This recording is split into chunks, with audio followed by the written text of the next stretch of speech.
Alder Yvette Hamilton, who is part of the committee, is not able to join us this evening.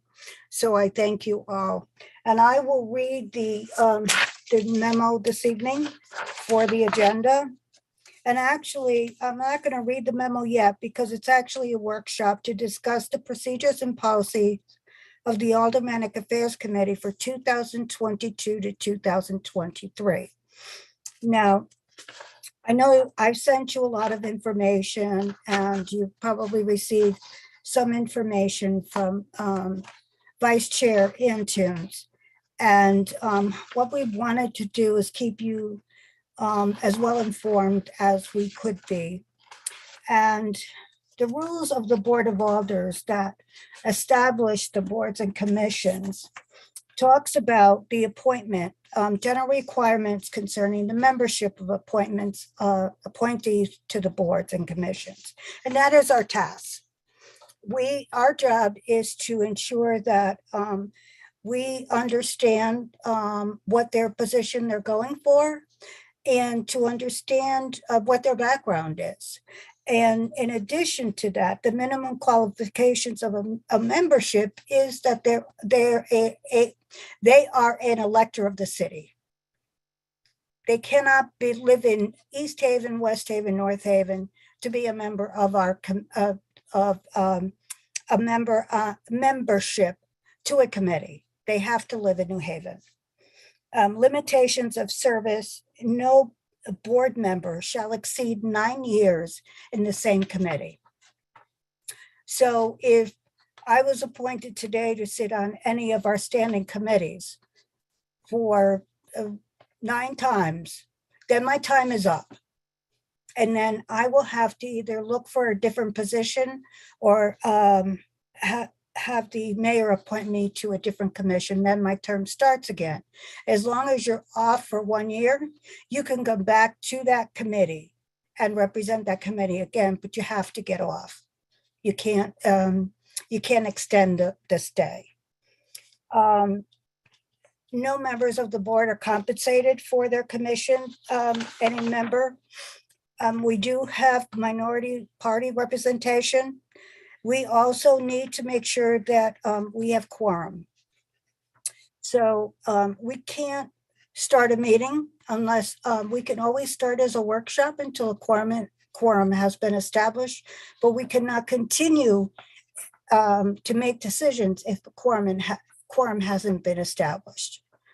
And then our goal is that they have the minimum qualifications, training and requirements or attributes of the members of the Board of Commission, because they have, we want to ensure diversity. We want to make sure that their background and their experience and continuing education brings something to the table that the board is either lacking or would like to see in their committee. So when we're looking at the committee assignments that were assigned to us, we'll always get a resume attached. And we should review that resume to see what their qualifications are. And then I would ask that, that you always ask 5 standard questions. One of the questions that you would want to make is that what is the background that they have, and would they be a good fit for that committee? Those are standard questions that we should be asking. If you don't know a question, that may be a question that you would like to ask.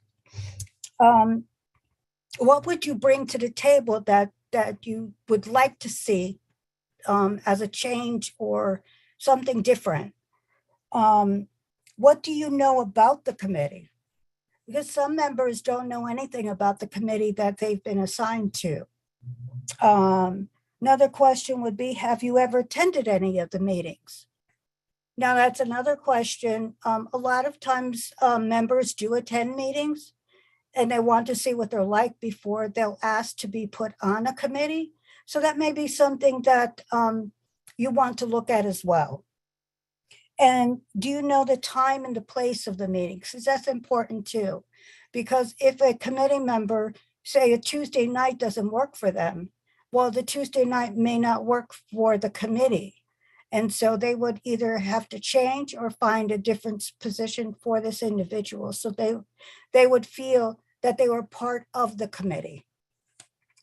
Those are just standard questions that maybe you can write down and at some point think to yourself, okay, well, since I don't have any question that I can ask, maybe I can ask one of these questions. At least you're asking a question, because I think it's important that we ask the questions, because when colleagues don't ask questions, it feels like they're not important enough to that the individual doesn't feel important enough to that we ask the question. So at least ask one.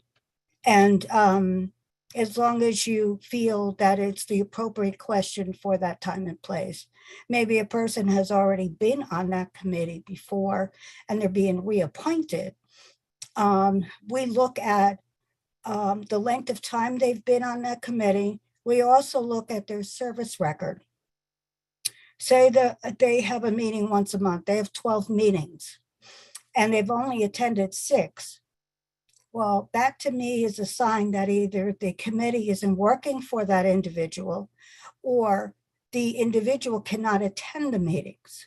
And that's where it comes time and place.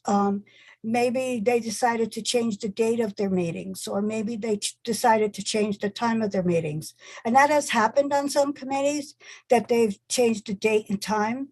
So we want to ensure that the individual, when we bring them back and we ask them the question, we see that you've only had 50% attendance, could you tell us why? And then we'll find out that the committee changed the time and the place and it wasn't working for them. Do you still want us to remain on the committee? And they'll say yes. And then I say, have you talked to the chair of that committee? Would they be willing and able to either change the time or the day? And then if that doesn't work, maybe you can find another committee that would be more satisfactory to your liking, that meets on a day and a time that you're able to. So those are the types of questions that we will be asking. Any questions? You following along? Alex, are you okay? All good. Okay. So those are some of the questions that, that we would want to do. Now, I sent you also the rules of the Board of Alders. And as you saw in the, it gives you the points of order and the procedures and things like that. But it also talks about the Aldermanic affairs, the committees, the standing committees that are appointed. So the Aldermanic Affair Committee, they consider matters related to the functioning of its board and the structure and procedures that it shall have jurisdiction to investigate, make findings of fact, and recommendations with respect to alleged conflict of interest in the government of the city of New Haven, to review and recommend to the board any proper hearing, mayoral nomination to boards and commissions, or may be required, as may be required. That is our task on the board per the charter. Any questions on that?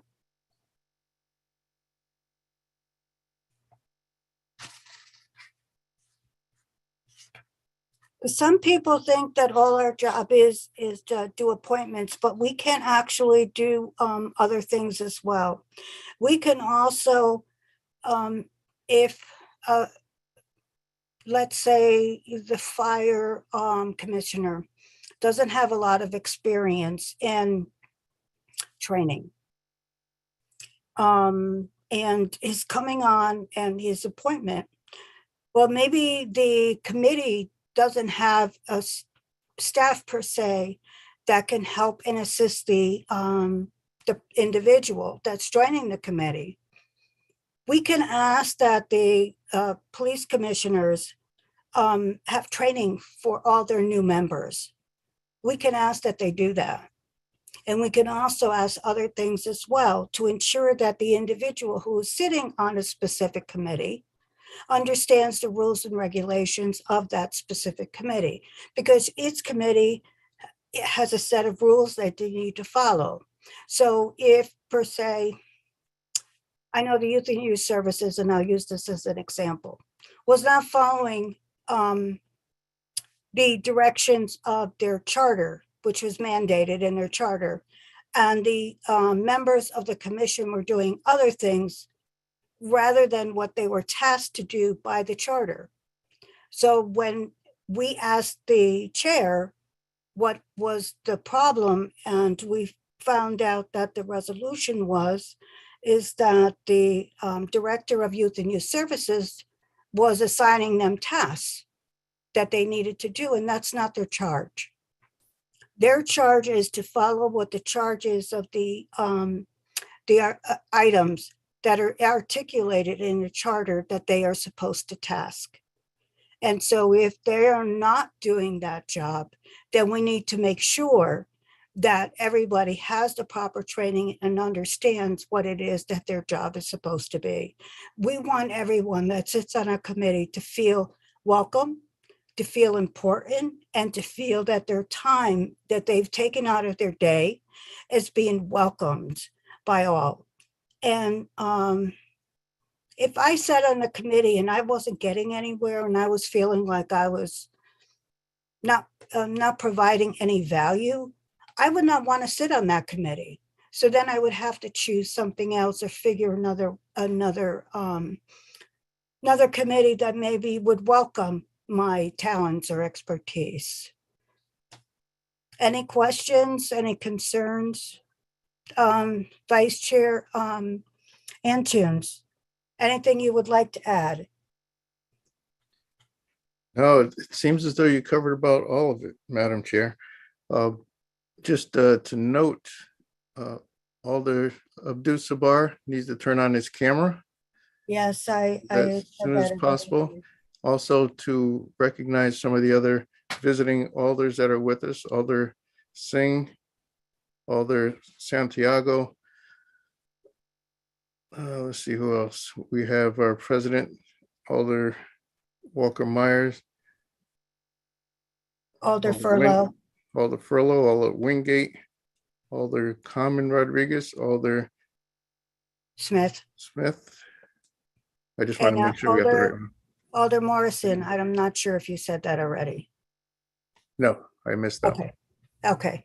So thank you all for being on the call this evening with us. And I just wanted to make sure that the committee understands the process. So what happens is that the mayor's office will direct a letter that goes out to the individual, or the individual has an interest in a certain committee.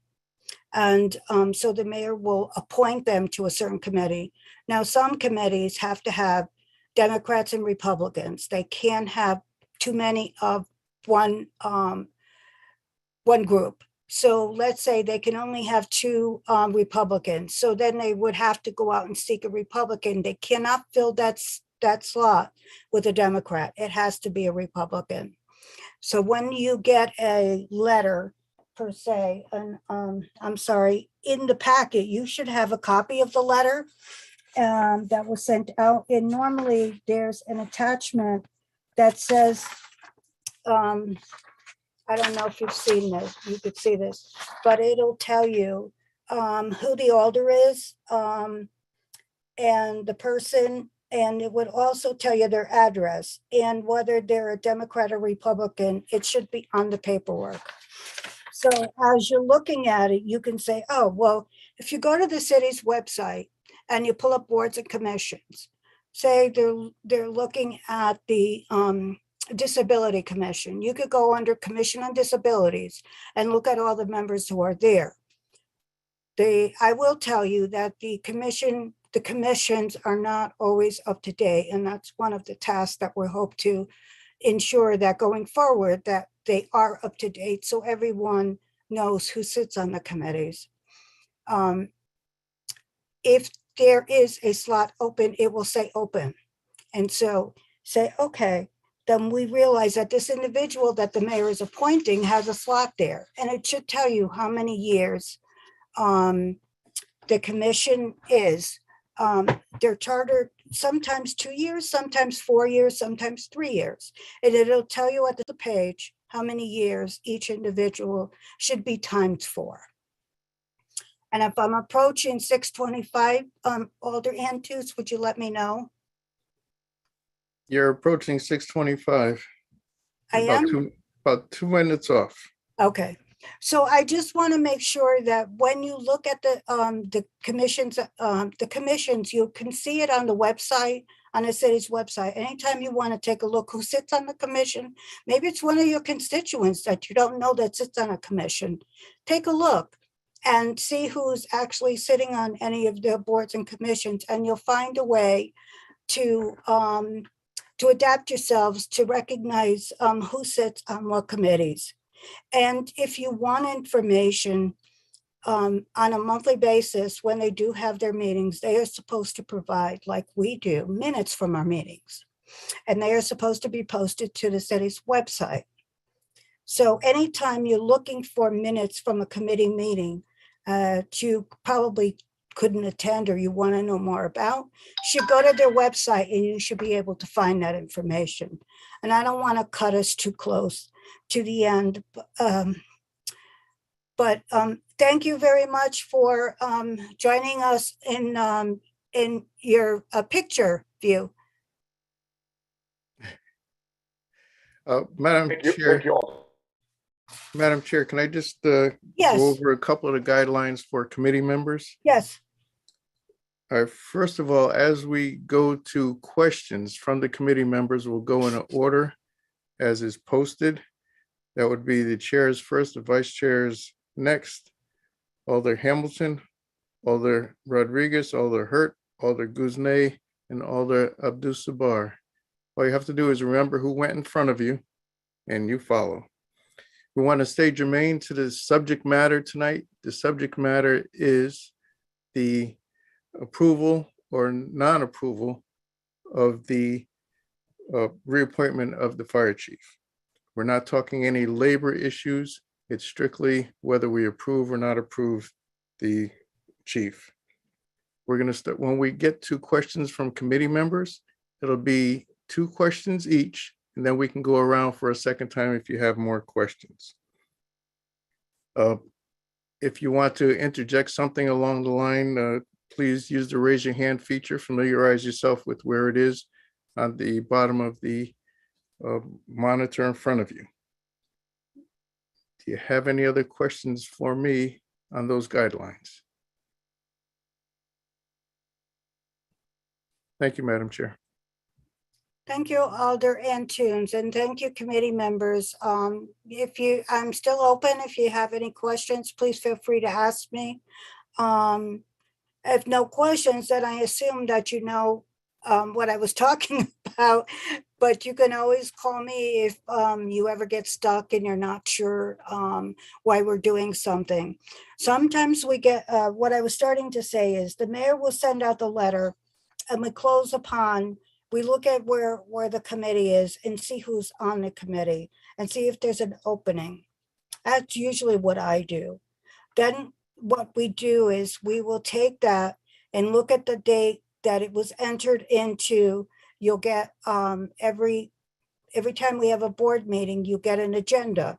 And on the agenda, you'll see on the bottom, it says communication items. That's the date that we're looking for, that we have 30 days to make a decision.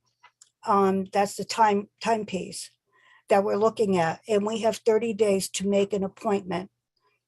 If within that 30 days, we haven't decided to make the appointment, we then have to discharge it from committee because we won't have time to do a first or a second readings. It takes 2 weeks to have first reading and a second reading. Normally what you can do a ask for a UC item, but it's not recommended in this case. What we usually do is discharge from committee to the full board of alders at the next meeting. So this way we can get approval quicker done in a faster manner. And so that's how the process is done. So if any of you have any questions about how that process is and why we do things within 30 days, in 60 days, if we see an opening on a commission or a board and the mayor hasn't made an appointment, the Board of Alders has the ability to make that appointment by talking to the chair. I'm sorry, by talking to the president of the Board of Alders. If we know someone who would be interested in that position, and the president of the Board of Alders can appoint someone at that time, but we have to wait the 90 days to ensure that the mayor is appointing someone or not appointing someone. Some positions, if you look at the commission's website, they've been vacant for quite a long time. But normally we do not do that 90 days and just fill them with the aldermanic appointments. We try and see if the mayor will appoint somebody. What the president probably will do is say, hey, we have 5 open slots on a certain committee. And then he'll say, well, I don't have anyone. Do you know of anyone? And then that way those positions could be filled. So that's all I have. It's in a nutshell. I know it was quick and easy. So 6:28, Madam Chair. okay. So if you want to stretch your legs before the meeting, you have 2 minutes. Okay, thank you.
Okay, it's time to get the meeting started. If colleagues that are on the committee would please sign back in.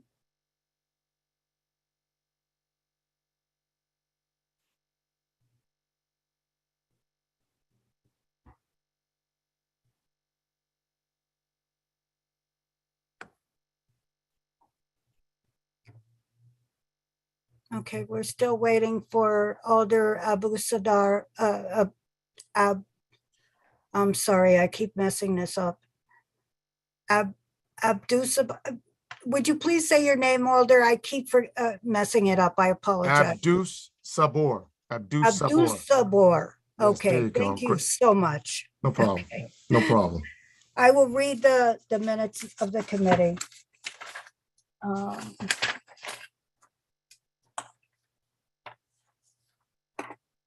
Thank you. The Aldermanic Affairs Committee of the Board of Alders will meet on Monday, February 28, 2022. The workshop will begin at 6 p.m. and end at 6:30 p.m. This committee will meet via video conference at https://bit.ly/3lntnu2 and by phone at 646-558-8656, webinar ID 971-5085-2178. To hold the following workshop and hear and act on the following items. The workshop has already commenced and it was completed. We are now going on to the item that is on our agenda, which is number 1, LMN 2021-0626, order of the New Haven Board of Alders approving the mayoral reappointment of John Austin to Chief of New Haven Fire Department. Per order, Honorable Rosa Ferraro Santana, Chair, attest Honorable Michael Smart, City Clerk. These items are on file and available in the Office of City Clerk, Room 202 at 200 Orange Street, New Haven, Connecticut, 06510. Since this meeting will be held using solely electronic equipment, participation by a quorum or members of the same physical location is prohibited unless that location is made open to the public. Any member of the public may request in writing a physical location, any electronic equipment necessary to attend the meeting in real time, no later than 24 hours prior to the meeting. Said person shall have the same opportunities to provide comment or otherwise participate in the meeting as would be afforded if the meeting were held in person, with the following exception. Under law, the committee is not required to adjourn or postpone the meeting if any person loses the ability to participate because of an interruption, failure, or degradation of any person's connection to the meeting by electronic equipment. For communication to view the meeting, please email publictestimony@newhavenct.gov or call 203-946-6483. For accessibility-related accommodations, please call 203-946-9651, voice, or 203-946-8582 TTY/TDD.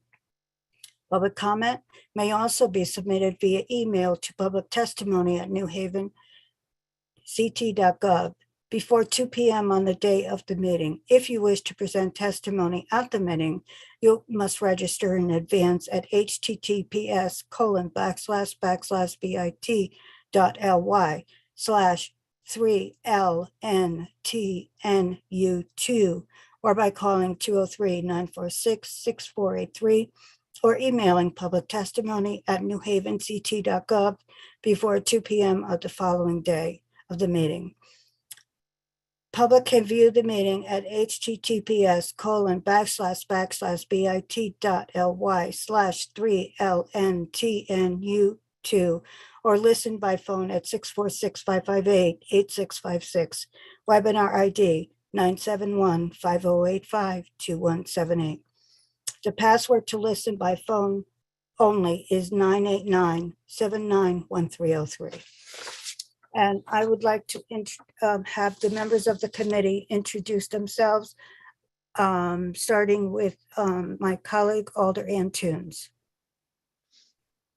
Thank you, Madam Chair. Alder Antunes, Ward 12, Quinnipiac Meadows. And Alder Salvatore DeCola, filling in for Alder Hamilton.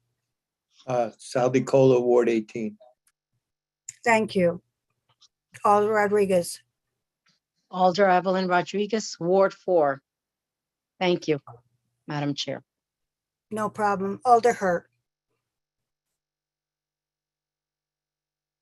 Alder Ron Hurt, Ward 4. I'm sorry, Ward 3.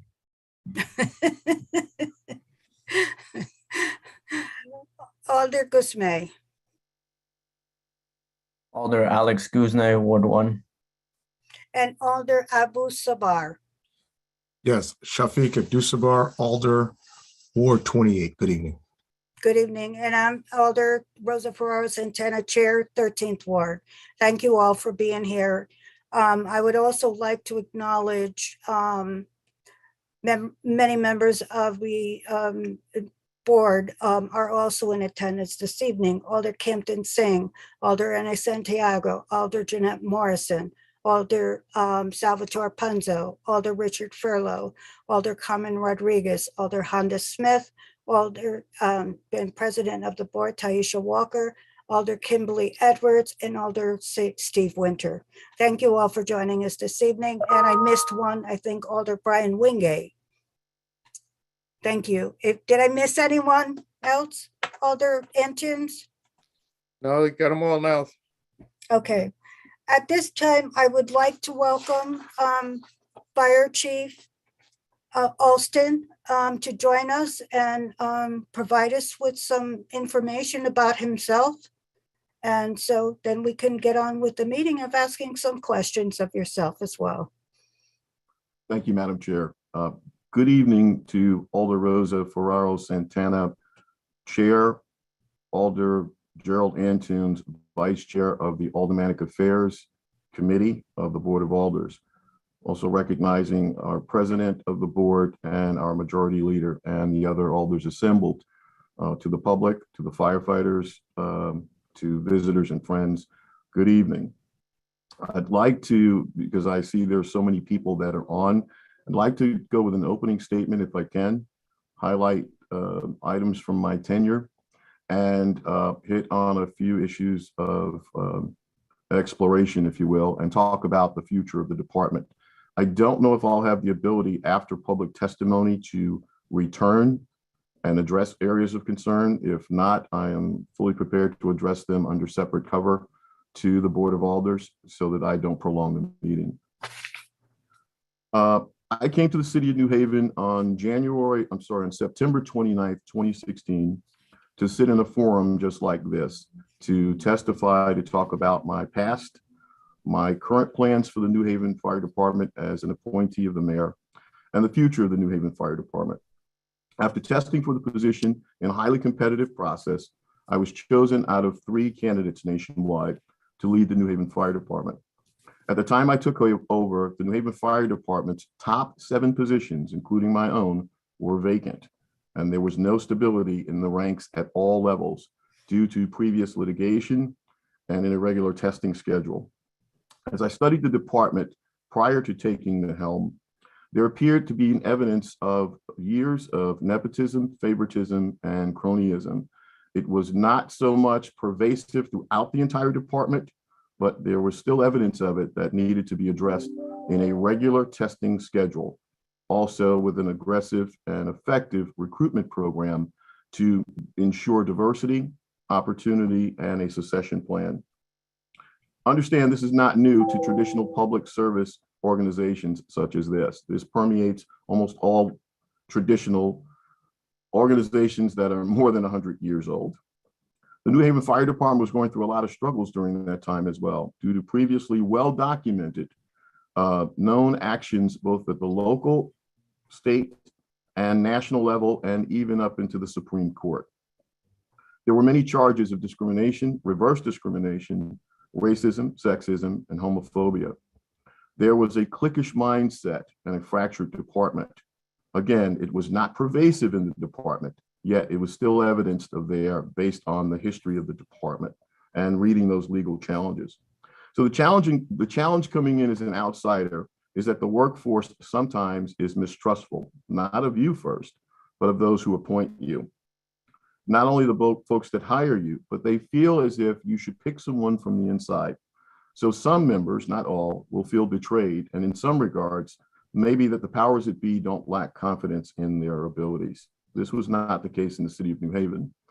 This was an opportunity for change, as I was told in many interviews with both the mayor and also the Aldermanic Council. The citizens were crying out for change.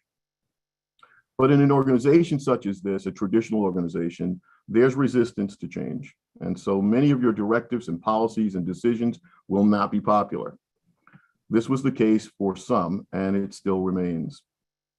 When I was here before you over 5 years ago, I remember vividly Alder Alfreda Edwards stating clearly that the people of New Haven were tired of the fire departments fighting and wanted them to move on with the business of public safety. I remember that. I took it to heart. I wrote it in my journal, and I remind myself of it pretty often. Over the last 5 years, I'd like to tick off a few of the accomplishments that we've made in the New Haven Fire Department. And I say we because in all times, I have always been of a team mindset, building people and growing them. Again, remember, the top 7 positions were vacant. So not only when I arrived as the chief, not only did I have to negotiate acting persons in certain positions on the command staff, but I also had to do their job until we were training them to be able to function in there. And I'm happy to say that many of them rose to the occasion. So a successful recruitment program was the first thing that we needed to address. In the past, we would test almost 3,000 to 3,500 people for entry-level testing, only for 30 to 45 positions. And the city would pay a consultant to test all of those folks. We'd also have to have a space to test all of those folks. And you would end up with a list. And many times there were a lot of people from the outside of New Haven who had either worked in other departments, were volunteers in other departments, but they kind of had a leg up on some of the residents in the city of New Haven. So I met with Corporation Counsel, the mayor, HR, Steve Labrandy's office, to talk about things that we could implement. One of the first things that we did was there was an item that we could implement through civil service to give residents additional points. But it wasn't just a matter of giving them extra points. If you've never thought about being a firefighter or being in law enforcement, you have no incentive, you have no one to look up to. And so we utilized the technology through YouTube, because if we're going to try and recruit, you can't just take these paper applications, knock on someone's door and say, hi, do you want to be a firefighter? The generation of people that we're attempting to get in the fire service, you have to meet them on devices like this. You have to be able to communicate with them and give them the information on a regular basis. So we not only leverage the technology to do that, not only did the points help, but we also capped the number of applicants, both on the outside and the inside. We cut them to 500 from the outside and 500 from the inside. That was fair, but it was also manageable so that we wouldn't have a test development consultant trying to test over 3,000 residents for 30 to 50 jobs. That worked. It worked in 2017. It worked in 2019. When we got into the pandemic, we had to get a little more creative, and we almost were not able to seat a class this year. But just at the last minute, we were able to get 34 recruits who are in the academy now. And in every one of those classes, since I've been the chief, the list is representative of the city of New Haven. There are still outside residents that are there, but the bulk of the recruits that we've hired in the last 4 to 5 years are from the city of New Haven. And that doesn't just change the culture. It also provides an economic windfall, because if you live here, work here, send your kids to school here, you shop here, it's an economic windfall that you will spend your coin here as well. And the city will realize that in goods and services. And also with the schedule that firefighters have, they will get involved in the community and in the schools and in their houses of worship. So it is a win-win-win. And I want to thank HR, the mayor, and the legal corporation counsel for helping us to get that done. So we hired more residents from the city, but it also became a more diverse list. And by using the points and even the veterans and capping those number of applications, we started to see the change. So you start to see change on the entry level pipeline, if you will, bringing people into the fire service who may not have ever thought about being firefighters before, but now had greater opportunity. The next thing to change a culture is to establish a regular minimum testing schedule, along with a syllabus, a list of the books that you need. If you can see behind me up on the bookshelf, for every rank that you go to in the fire service, including entry level, there's a series of competencies that you must attain. And so in the past, and I'm not pointing a finger at anyone, but this is generally in these organizations, there's a book list out there that you may not know all of the books. You may not know which edition that they're using. There may be questions and answers that are passed down through associations, generations, training that you pay for, that kind of thing. So to make sure that it was completely transparent, I met with the union and we agreed that a 5-year syllabus would be the best way to make sure that from the time you come into the academy to the time you left the job, if you wanted to go through the upper ranks, you would know that core curriculum didn't stop you from going to get extra training, but you would know what books you needed to buy. And many of these books are expensive. So having that up front, we not only had new people coming in, but now we had people who were interested in becoming officers and moving to different divisions within the fire service, like the fire marshal's office or in training. We established a regular testing schedule. As we got that going, we had a few issues, a few major issues. In 2018, we had the large overdose in and around the green with over 118 victims succumbing to a massive overdose. I was so proud of the city of New Haven, our firefighters, who worked in a 36-hour period, treating 118 victims and not losing one victim.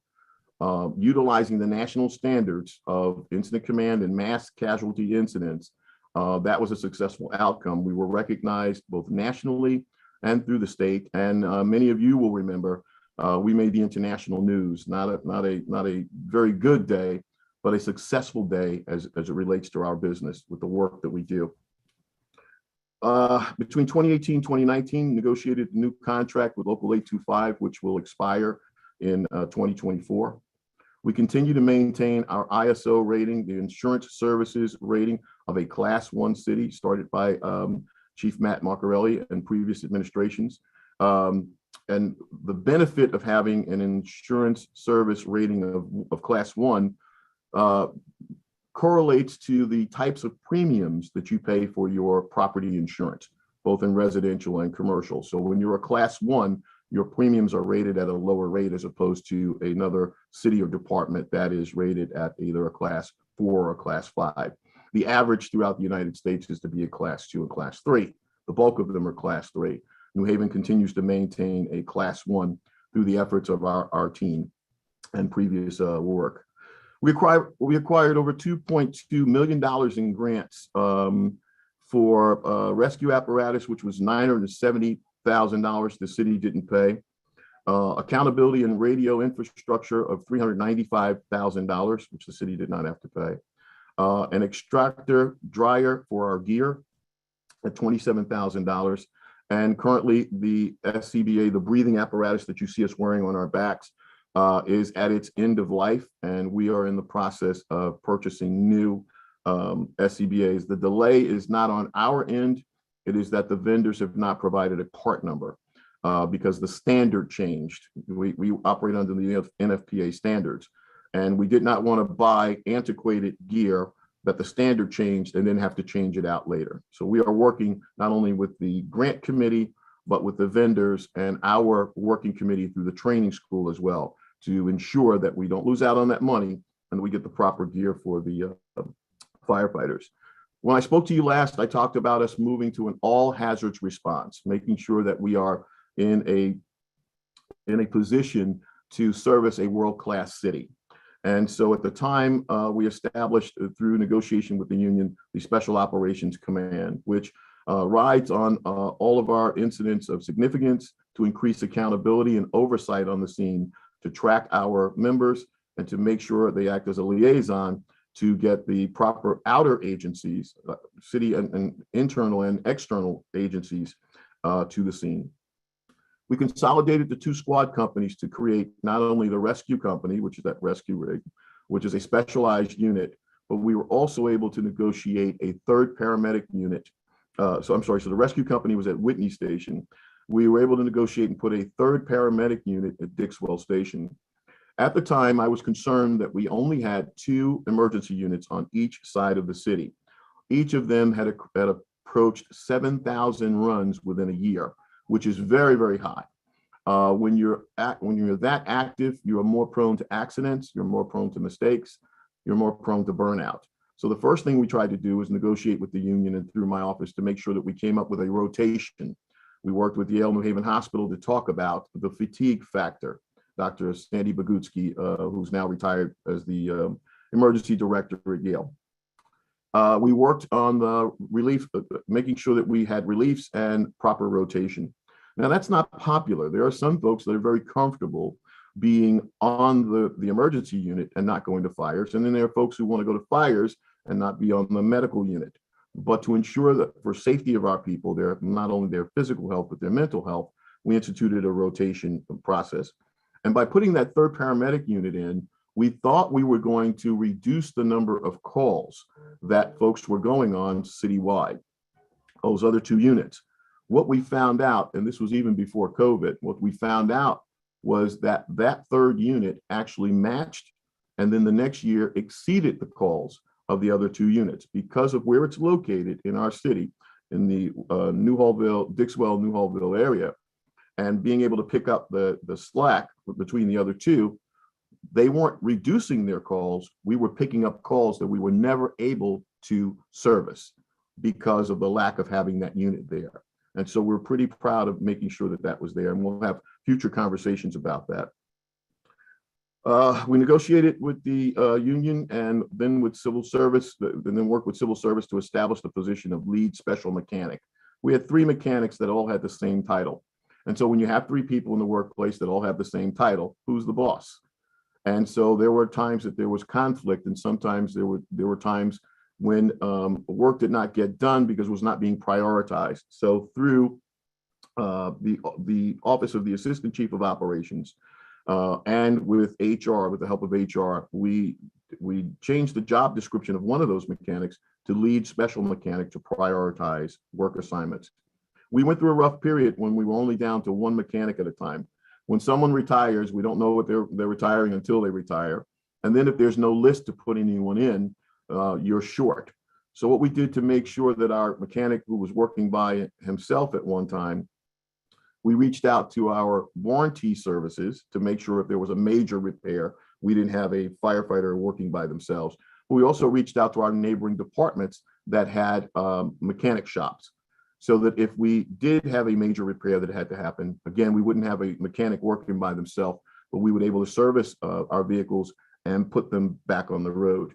As we creeped into the COVID days, nationally and globally, we started to hit places where the supply chain, being able to get the right parts, computer chips and the like, became a delay. And so we went through the process of purchasing 3 pumpers. 2 of them negotiated the deal to buy 3 pumpers. And let me back up for a hot second. When you buy apparatus in the United States, every fire department wants that specialty pumper. They want a custom job for their department, not only for their needs, the style of operation, and familiarity. And so what we did was we negotiated 3 pumpers at $1.8 million, which was unheard of at the time, because we took 2 of them with stock bodies and did custom upgrades. And then the last pumper, which is now in the state of Connecticut, that is being, the graphics are being put on and the radios are being put in. We anticipate that at the end of March to be placed in service. That one cost a little more because that was a complete custom job. You have to understand that some of our firehouses, the apparatus won't fit because of the size of the house. We have to be very specific about where we place apparatus. We also need to rotate them where there are houses that may not go on as many runs as another one to extend the life of our apparatus. Unfortunately, our apparatus is not all new, but it is not so old that we don't qualify for grants with apparatus. We've been applying and we've been turned down, and the message back is that your fleet is not that old, not old enough. And where it has been old, we've been successful in getting those grants. We established an apparatus committee because I thought it was important for future vehicle purchases. The people that are actually driving the trucks and riding the trucks should have some input. That was never done before. So with the end user in mind, giving them an opportunity to have input on the truck, the rescue, and future vehicles, even the command vehicles. I have to thank Assistant Chief McCarthy during this time of pandemic, where even we had signed purchase orders and the orders were canceled because the manufacturers could not provide us with vehicles. He's been finding our vehicles when no one else was getting vehicles. And so I greatly appreciate his efforts. To recognize the accomplishment of our members, we hosted the first awards ceremony in the history of the department after 14 years of not recognizing our members for their efforts. We did that 5 years ago. We did that 5 years ago, along with an award ceremony as well. Let me stop. An award ceremony, but also recognizing the history of the New Haven Fire Department, which at the time we were 155 years of age. We started a juvenile fire setter intervention specialist response program. And this is one that was near and dear to my heart because we had two issues where we had young people who started fires. One did not know how much significant damage they did until the police officers were there and ready to charge that young juvenile with a juvenile felony charge. And I know through my experience and through training and through others that sometimes lighting fires is a cry for help. Sometimes it is curiosity. But if you don't get to the root of the problem, if you don't have an intervention program, that young person can get lost in the system. And on at least 2 occasions before we got the system in place, I met with our local district attorney and intervened on behalf of a few young folks to get it moved to family court. And I remember promising him that we would get this program up and running. So I wanted to thank Jennifer Forsland, Doug Wardlaw, and a few other members who jumped in, took the training, and we now have that response capability so that we can intervene when juveniles are involved with a fire setting. We established a position of management and policy analyst to track our spending and to advise on new strategies on how to get more grants. And also in that process to track reimbursable funds during large emergencies. With all of that being done, we've increased more diversity at all levels of supervision and direction in the New Haven Fire Department. I'm very proud of those promotions that we've made under my tenure. We've enhanced accountability and safety utilizing technology. We've moved from a more tactical department to a strategic department. We now have that balance. When I first got here, to get our members, particularly the deputy chiefs and battalion chiefs, to process the fire scene in real time in a systematic way, I ended up designing a form, a tactical worksheet first to work with them. We now have this electronically on a tablet where we now track our vehicles, and all of those things that you've seen on that sheet are incorporated in this so that when they go to a call, they don't have to second guess what has to happen first, what has to happen next. It is the SOC officer working with that deputy or battalion to make sure that we check all the boxes that we're supposed to. We notify all the folks that we're supposed to. And many of those items are time stamped so that we can track them for after action reports and for future training. So I'm very pleased with that project. And that was Assistant Chief Mark Vendetto, who helped and worked with the vendor to get that get my vision of this type of response into the technology. We also, through that same technology, are using something called roll call. We could not get telestaff. Well, first of all, it wasn't that we couldn't get telestaff to work. We were on the back burner for telestaff. Other departments got to use it before us. And telestaff is a staffing application that allows you to hire based on your union rules and also your qualifications and specialties. We were never able to get that going for us. So we went back to the city and was able to put our own program in called Roll Call. Before we did that, I was facing sometimes $10,000 in a 6-week period for missed opportunities and missed calls or inappropriate calls for overtime and staffing. We've now reduced that to almost zero with that software. And so we're very pleased with that. Continually navigating the department through the COVID-19 pandemic, COVID provided several challenges for us. not just in the staffing level, the mental health level, the stress level, but also logistics. Because fortunately, through relationships I have with other departments and even speaking with friends internationally, we knew this pandemic was coming to the United States.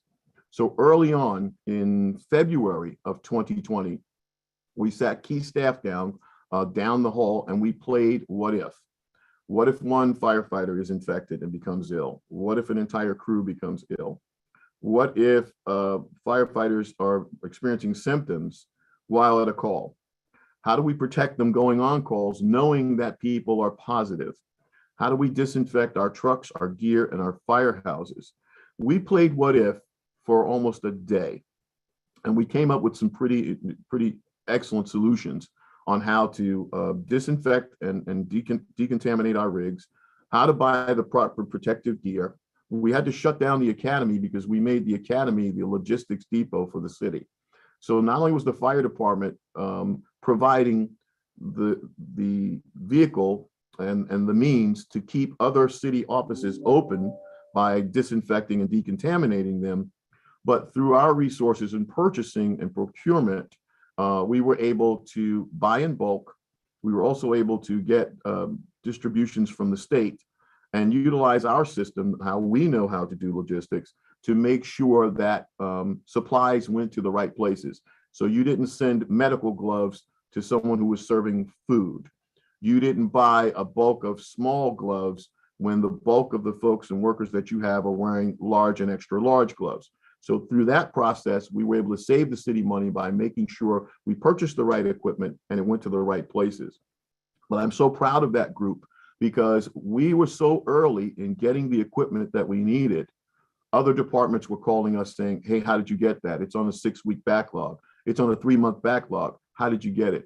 We ordered 8 55-gallon drums of the solution to disinfect in February, when no one was able to get it because no one else had known about it. It's through our relationships, through coordination, and through picking the right team members that we kept the city safe and we kept our members safe. During the pandemic, we negotiated with, we made arrangements with Yale and UNH because their students were out to make sure that if any of our firefighters were uncomfortable about going home and possibly exposing their family members, even in my case, my dad was 90 years old. I was concerned that if we expose them to COVID-19, what would we do? And so we made arrangements with UNH. They were phenomenal. They even helped divide some of our folks up who were positive and non-positive. So isolation and quarantine. Yale University provided one of their dormitories as well. And so we were able to do that so that we never missed a call. There was no interruption of service. And even when our houses were suspected to be infected, we were able to put that house back online in less than 2 hours. And I thank the team for that. We have See, Click, and Fix, which is one of those other applications that's out that we utilize in a non-emergency mode. And we always want to encourage the encourage the residents and users of that system. If you have an emergency, please go through the 911 system. Please don't report wires down through that system. Don't report gas leaks through that system. These are the See, Click, and Fix is a way to route calls to the proper departments and allow us to share information with each other so we can resolve those issues that you send to us. Insofar as training, it was very difficult to get a lot of training done when COVID was in place because most places weren't allowing you to congregate. The Connecticut Fire Academy was shut down. Many academies were shut down because you could not congregate. And so we pushed a lot of our training through videos onto the Rescue One platform. And on a monthly basis, the director of training would send out training bulletins so that our members could train either on their personal devices or in the firehouse in a safe environment. We inserted additional classes. So let me talk about the rescue and special operations. When it first came out, there were people that had qualifications for it and some that didn't. To ensure that we had diversity and opportunity, fair opportunity, we put those rescue classes and the marine boat class in the academy. We made it part of the recruit class. So now anyone who goes through there who not only thought about being never thought about being a firefighter, if you want to be a rescue technician or work on a boat, you're exposed to that now, that had never happened before.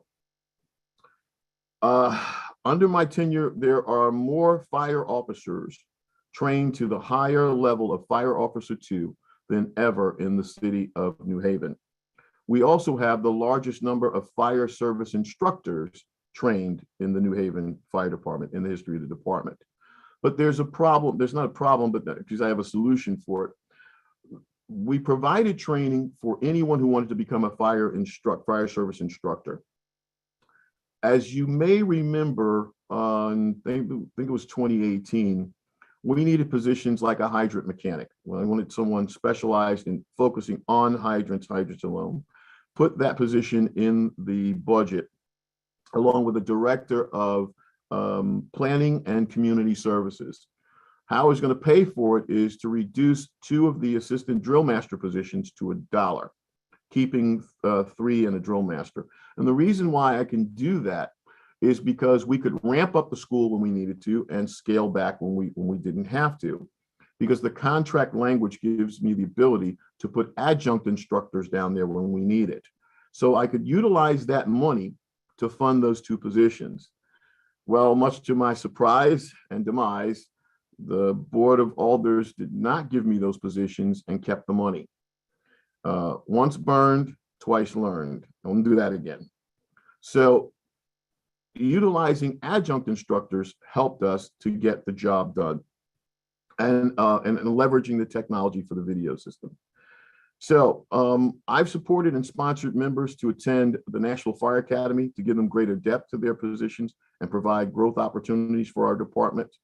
We contracted Miles McPherson for diversity, equity, and inclusion training. He's an international trainer.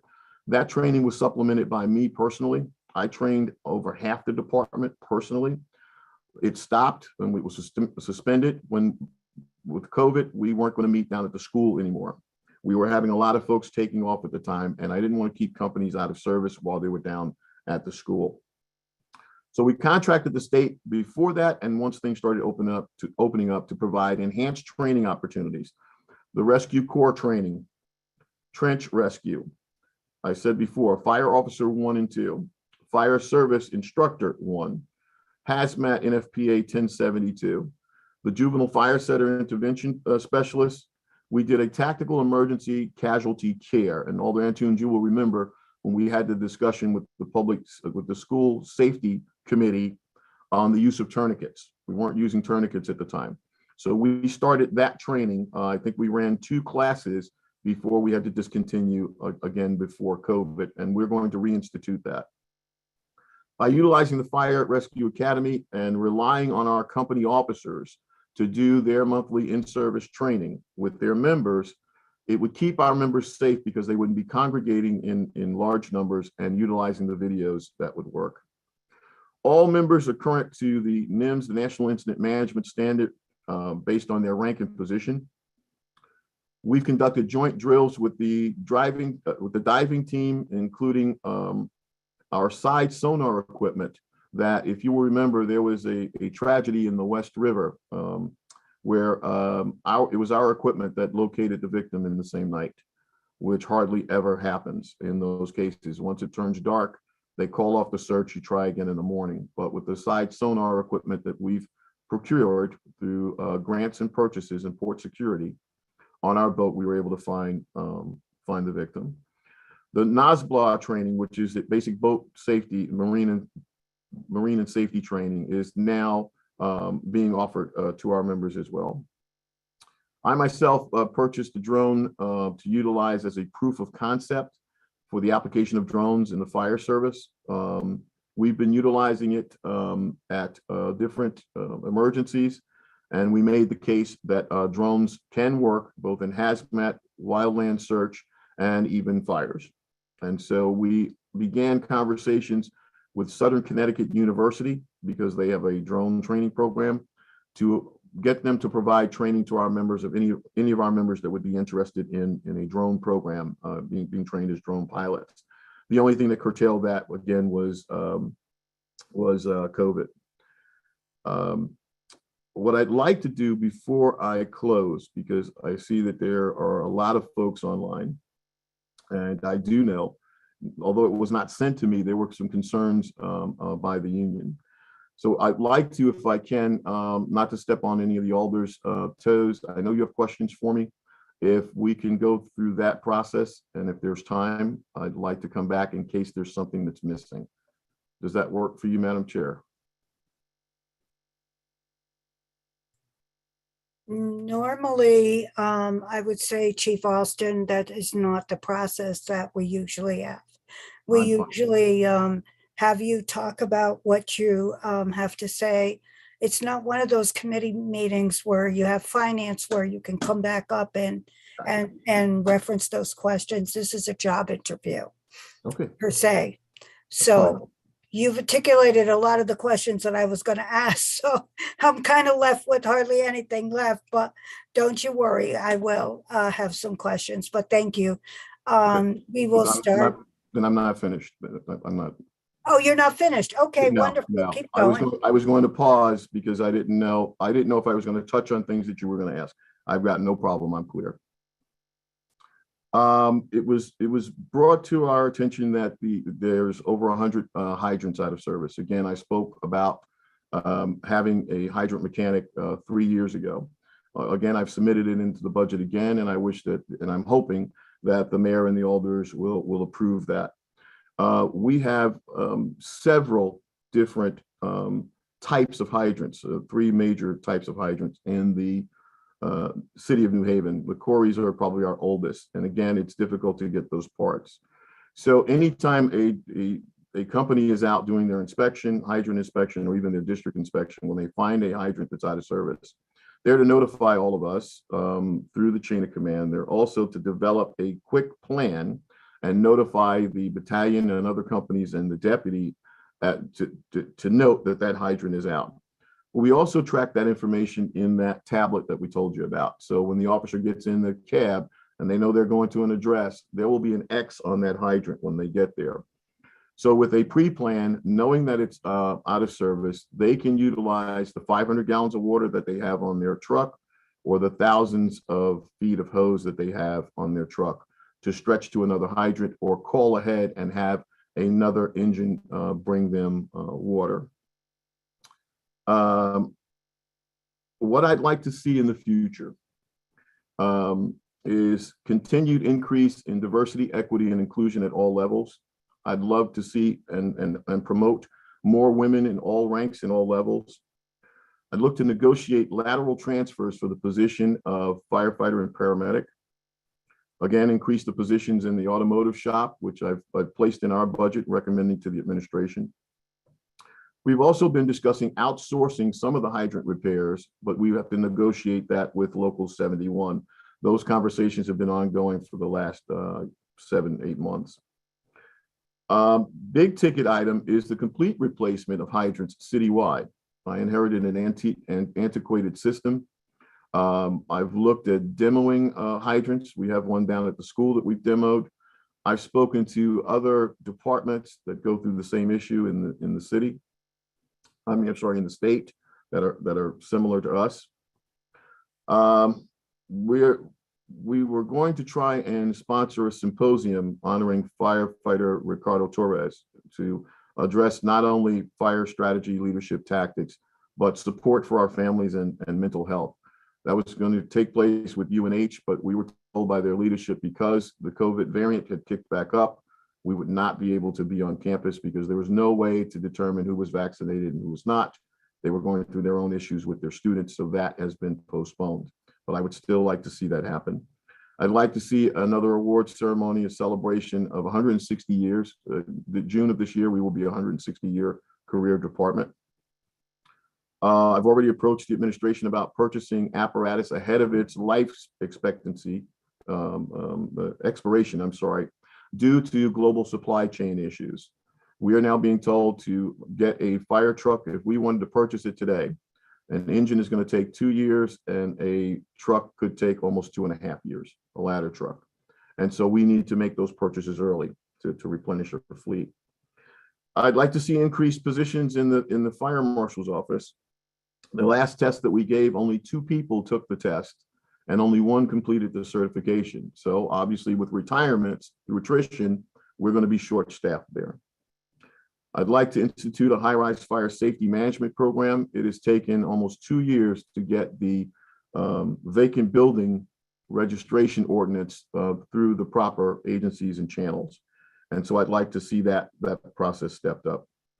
I'd like to prepare for the next contract negotiation in advance. And I have some ideas about that I'm willing to share with the alders. Better accountability and in-service training at the company level, because I know training was a big issue by the union, but once I looked into it and did an audit, I see that a lot of company level officers are not doing the training that they're supposed to do, or they're mislabeling it, which, could be honest. They could be, just putting the wrong title in. So we've done an audit and we'll be contacting them in the future.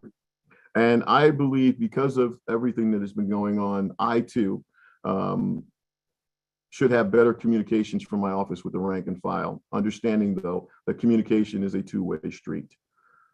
There are 2 things that firefighters don't like, as I talked about on popular decisions. There are 2 things that they don't like: the way things are and change.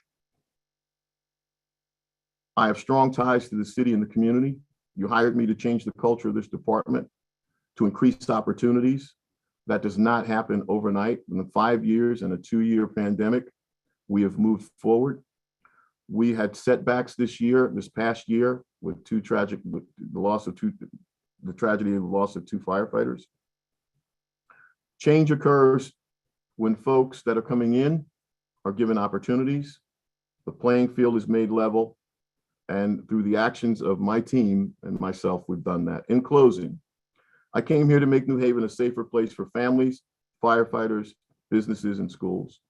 I'm blessed to work with some of the hardest working, dedicated women and men that I've ever met in my 37 years in this industry.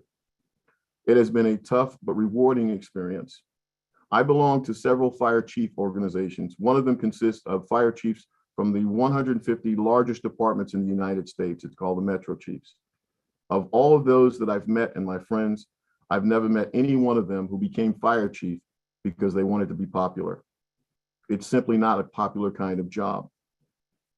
Over the past 5 years, I've had to make some difficult and unpopular decisions, which I believe were in the best interest of our city, our department, the people, businesses, and schools. I thank you for this time to present this to you, and I stand by for your questions. Thank you. Thank you so much, Chief Austin, for your testimony this evening. You very well laid out everything that you've accomplished since coming in 2016, when I was there presiding over the committee then when you came in. So thank you so much. I will go to, I believe that we didn't acknowledge Alder Hurt. Am I correct, Alder Hurt? I was acknowledged, ma'am. Okay, thank you. I would like to also acknowledge that Alder Adam Asharn has also joined the panel as well. I'm not the panel, the audience as well. I will go to Alder Antunes now and to ask questions. Thank you, Madam Chair. Makes it difficult. I had a list of questions and apparently the chief was thinking along the same lines because he answered most of them. So it'll make mine easier. One of the things I did was I went back and listened because I was on the committee in 2018 when your contract first came up. And I went back to listen to some of the things that you said you would do in hopes to kind of evaluate you in that process. Have these things been done? So that's where I base my questions. And I may be the toughest guy on you here, but that's just me. All right, first I'd ask, you mentioned synchronizing department strengths is something you had mentioned. Have you done that here? And can you give us an example? Sure. So in synchronizing and synthesizing our strengths is not just about a person's certification not just about their qualifications, but their fit and their desire to work where they are. Are they flourishing? Are they thriving? Are they seeking higher opportunities or greater opportunities, and making sure that we're providing those to them? So yes, through the training that I've talked about, that we've laid out, and that folder I have of all the training requests that I've approved in the past, yeah, I believe they're taking advantage of it, and we are moving them into those positions. Also, the number of firefighters that do knock on my door and want to make appointments and talk about training, transfers, and even driving assignments, they do that. And that is part of my open door policy. And so when they come up, I know that the message is getting out, and that they are looking for moving into a not only a better place for themselves, but where they have a better fit in the department. So yes, sir, I would say yes. Good, thank you. Second question, based on the same thing, listening to the last promise you made, you said that you wanted your colleagues and subordinates to know what you know and do what you do. You called it the flat-based management system. Mhm. But did you integrate that here, and does it work? Yes. So with the command staff, the assistant chiefs, the deputy chiefs, and battalion chiefs, they will, if they come on, will tell you when I show up at the fire or an incident, I do not go to the command post right away and grab the radio and say, I'm in charge. Okay, that's the top-down structure. It doesn't work in what we do. Yes, there are ways that the chain of command is important, but at an incident, I want them to know what I'm looking at. I'm listening to them on the radio. I'm listening to what they're directing, but I also want to make sure I see what they say. I'll give you an example. There's a fire. We do something what's called a 360. That's on that tactical worksheet I just showed you. And in that 360, we're looking at the occupancy, the height, the location, and extent of the fire. I'm not going to get too technical, but I just want to let you know there are things that we're looking at. And is the situation getting better? Most times when I first got here, I would ride out on everything. Didn't matter what time of night, because I wanted to learn them, and I wanted them to learn me.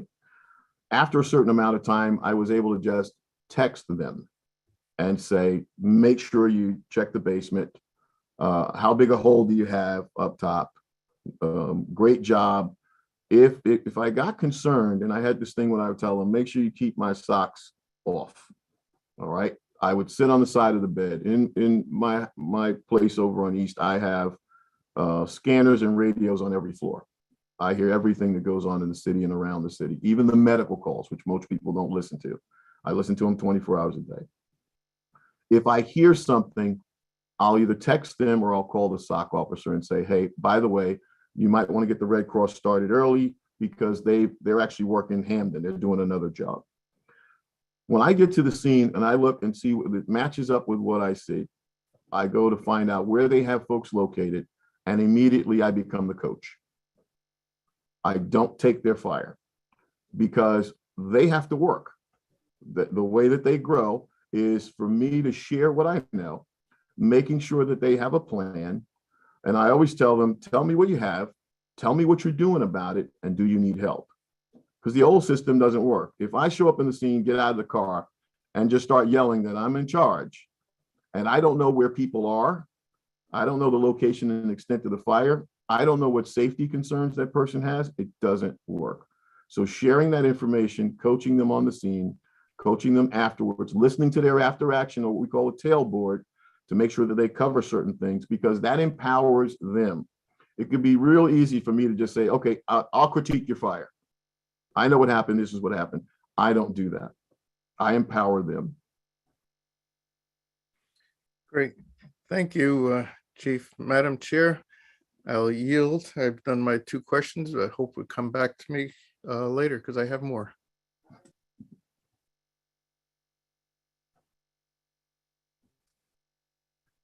You're muted, Madam Chair. Thank you so much, Alder Antunes. Alder DeCullough. Thank you, Madam Chair. Good evening, Chief. I just want to get a little more depth on, you kind of talked about it. Our future plans for equipment for our firefighters and fire truck equipment, and what is your projection for a cost to the city going forward? So we on the board can start looking forward if we need to start reserving funds for the improvements that you choose that feel that we need. Thank you. That's my question. Thank you. So in studying the department when I first got here and studying the age of the fleet, I wanted to be on a schedule of purchasing the very first year, I think it was 2017, a truck. And that's a ladder truck with the 2 drivers. And then 2 engines, and then a truck, 2 engines, and a truck. And if you look at our previous budgets, you will see the amount of $1.1 million and $1.4 million. Okay, you can kiss those numbers goodbye because they're going up. But at the time, 2 engines would run me about $1.1 million with anything we had left over in capital. And I remember going to the finance committee meetings, and Alder Marshawn and Alder Yvette Hamilton said, we're not going to have department heads coming here asking for money when you haven't utilized all your money from your capital budget. So the very first thing we did was we started consolidating all those funds, making sure our purchases were current, and making sure we maintain a capital not at the 5-year cycle, but at the 3-year cycle, so that I could put that $1.1 million down for 2 engines, the next year buy a truck, and then the next year buy 2 engines. And that was working until a time where the city, because of a lawsuit with a law enforcement officer, where the city had to pay a large amount of money, and they asked all of the departments to give up some of their capital money, which we did. And the fire department gave up $400,000. At the time, we were okay to do that because we were putting a rescue truck in place, and I was consolidating 2 squad companies. So I wasn't going to have to stay on my plan of 2 engines and a truck, 2 engines and a truck. We would put the rescue on, and I would have two engines to utilize. Well, because of delay in the negotiation, delay in putting that in place, we lost one of the engines, and then we were down to another engine. The next year in 2019, 2020,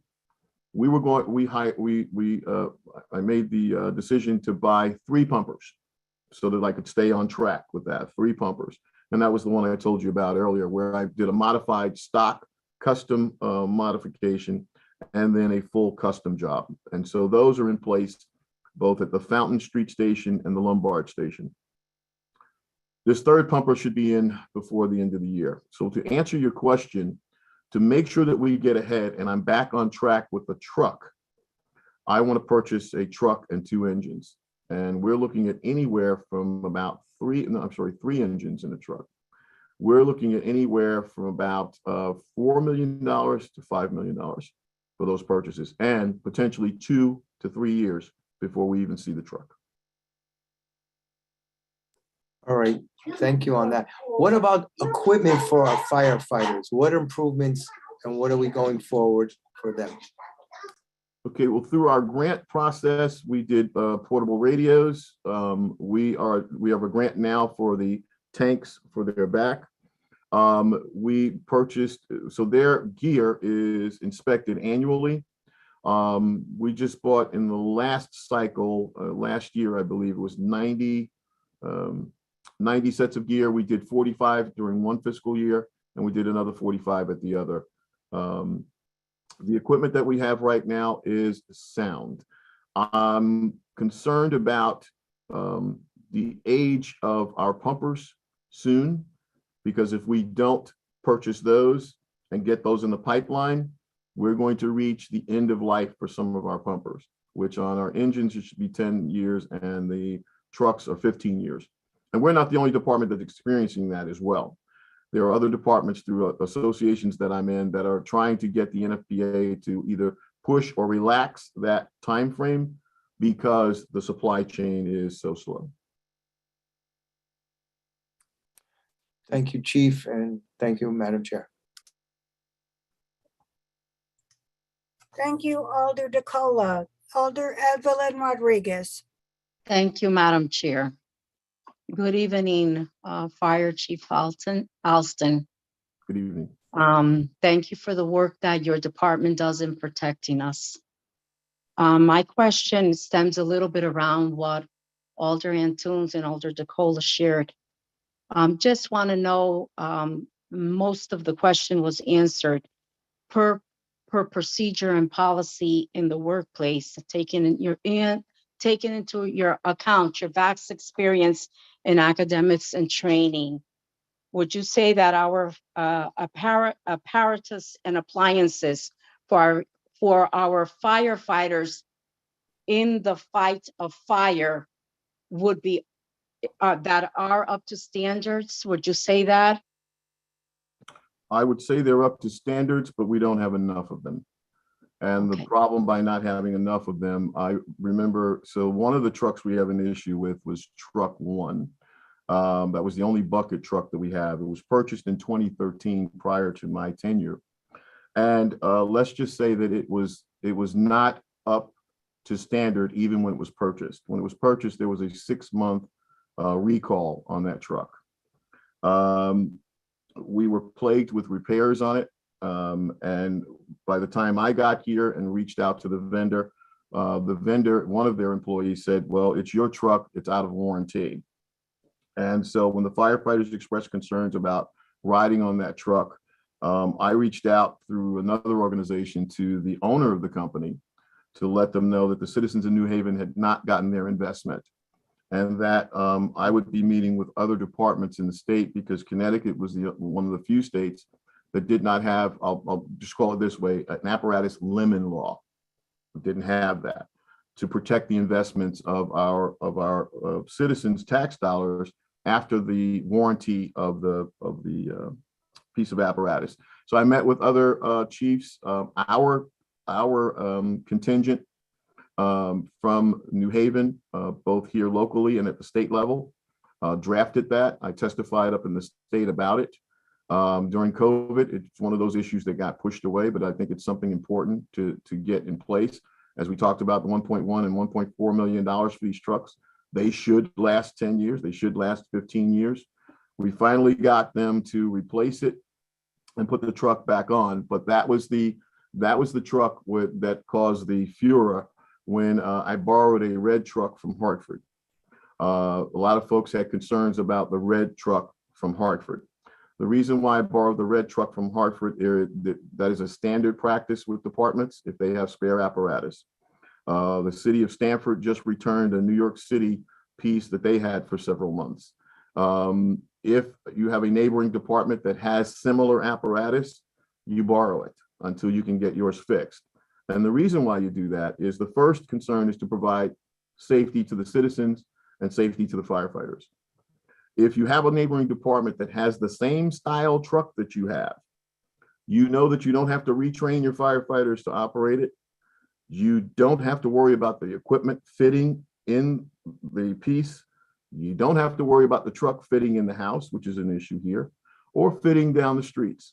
And I can remember being at a community meeting when a person said to me, well, I just don't like the red fire truck. You need to do something about it. I said, ma'am, I am doing something about it. But if you have the need to be removed from your house from an upper level, do you really care what color the truck is 3 o'clock in the morning? And that's why we did it. That truck, because it was bought in 2013, is supposed to last 15 years. It's not been 15 years, so I can't get a grant for it. And the only other thing is to ask the alders to appropriate another $1.6 million for a bucket truck. We did put in for a grant, but we're probably not going to get it because of the age of the truck.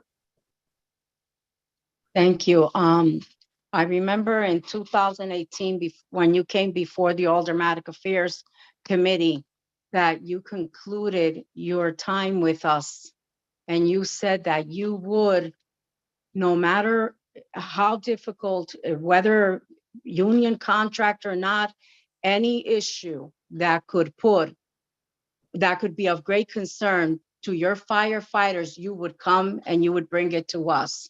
On that note, morale and teamwork, you know that that's very essential for firefighting. Based on your experience, tell me one initiative that you've taken to improve morale and ensure effective teamwork in the fire department. Thank you, Chief. Thank you, Alder Rodriguez. I believe it was 2019, not counting the very difficult year that we had. Maybe it's 2020. It's 2020. We hired Miles McPherson, who is a internationally known instructor on teamwork and diversity and morale. His program is called The Third Option. We contracted him. He custom did the program for us. We had started utilizing that, and I started teaching another program called Another Seat at the Table to hopefully increase communication and making sure that everyone is valued and make sure everyone is welcomed at the fire station. We had to curtail that due to the rising number of cases with COVID. We're looking to now put that on the rescue platform to make sure that people are able to have access to it. But those types of programs you really need to do in person. You need to have the give and take and the engage of the person. You don't want a person to put the video on and just play it so the timer works, answer the questions. You really want them to interact and engage. And unfortunately, with us not being able to congregate, that's been difficult. Thank you. Thank you, Madam Chair. Thank you, Alder Rodriguez. Alder Hurt.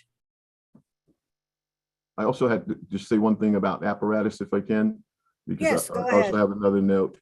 So truck one is the only one of its kind. We have two tiller trucks, actually three because we have a spare. One of them was involved in an accident and it's going to be offline for a while. The other one had a sensor issue, something simple. But to wait for the supply chain issues, you have to go through the vendor, the manufacturer, get that piece, get it calibrated at the shop, and then overnight it to us, and then stuck in. I just want to thank the members of our shop, Sean Fitzgerald, who was able to get local gauges that satisfy the NFPA so that we are able to put that unit back on. So we have a fully functioning shop at this time. Thank you, Chief Alston. Alder Hurt.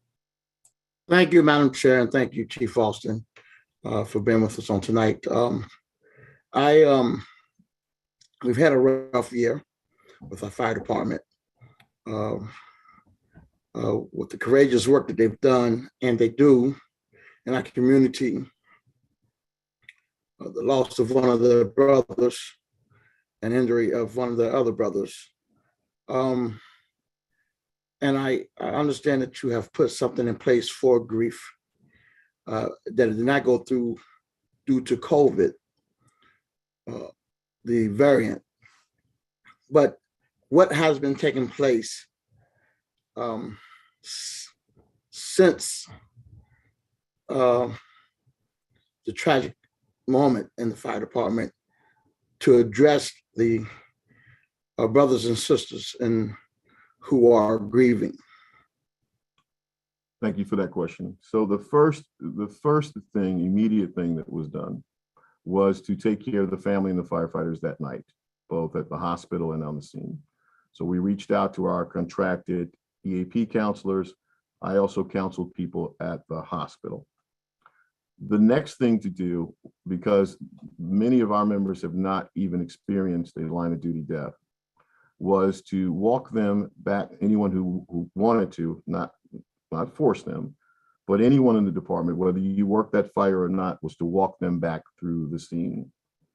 Over a almost 4-week period, I conducted folks through the scene with grief counselors on site, anyone who wanted to go through, for closure, for understanding, for grief, making sure that they had an opportunity to express themselves, even express themselves to me. I told them, even if you want to do it anonymously, here's a sheet on the back porch of that house. And I won't use the profanity that I used. I said, but even if you want to write blank you chief on there, it's okay. But for those of you who weren't there, or those of you who think we can do something better, I need you to share that with us too. I went through that building 84 times with whoever wanted to go through there to allow them to move through that. Also pushing through my own grief because I lost a firefighter.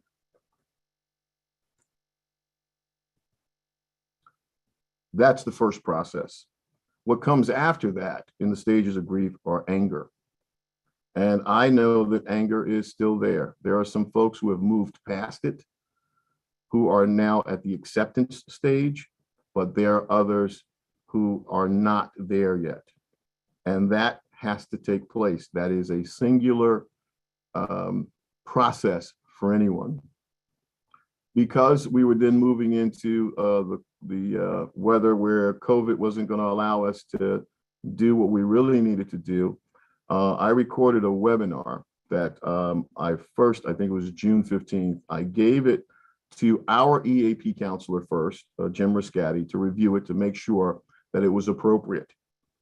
The next thing that I did was I sent it to our corporation counsel to make sure that there was no conflict of interest, because I'm trained through John Maxwell, and I wanted to make sure nobody said I was peddling my own wares or trying to push something on someone. And I sent that to corporation counsel to try and put on our platform.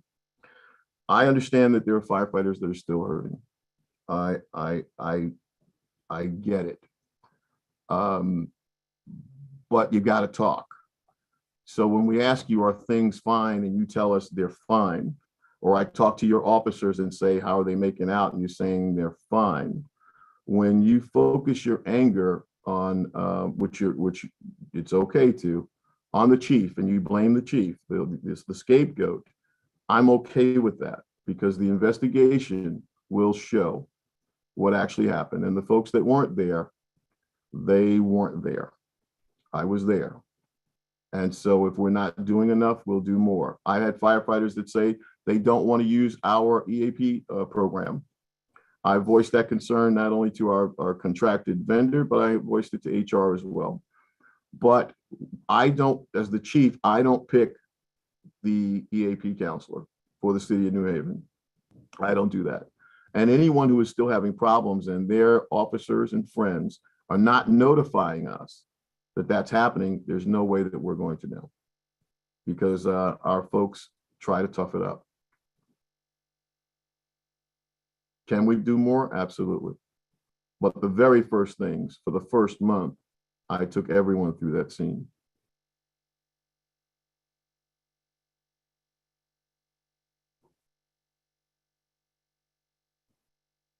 Alder Hurt, did that answer your question?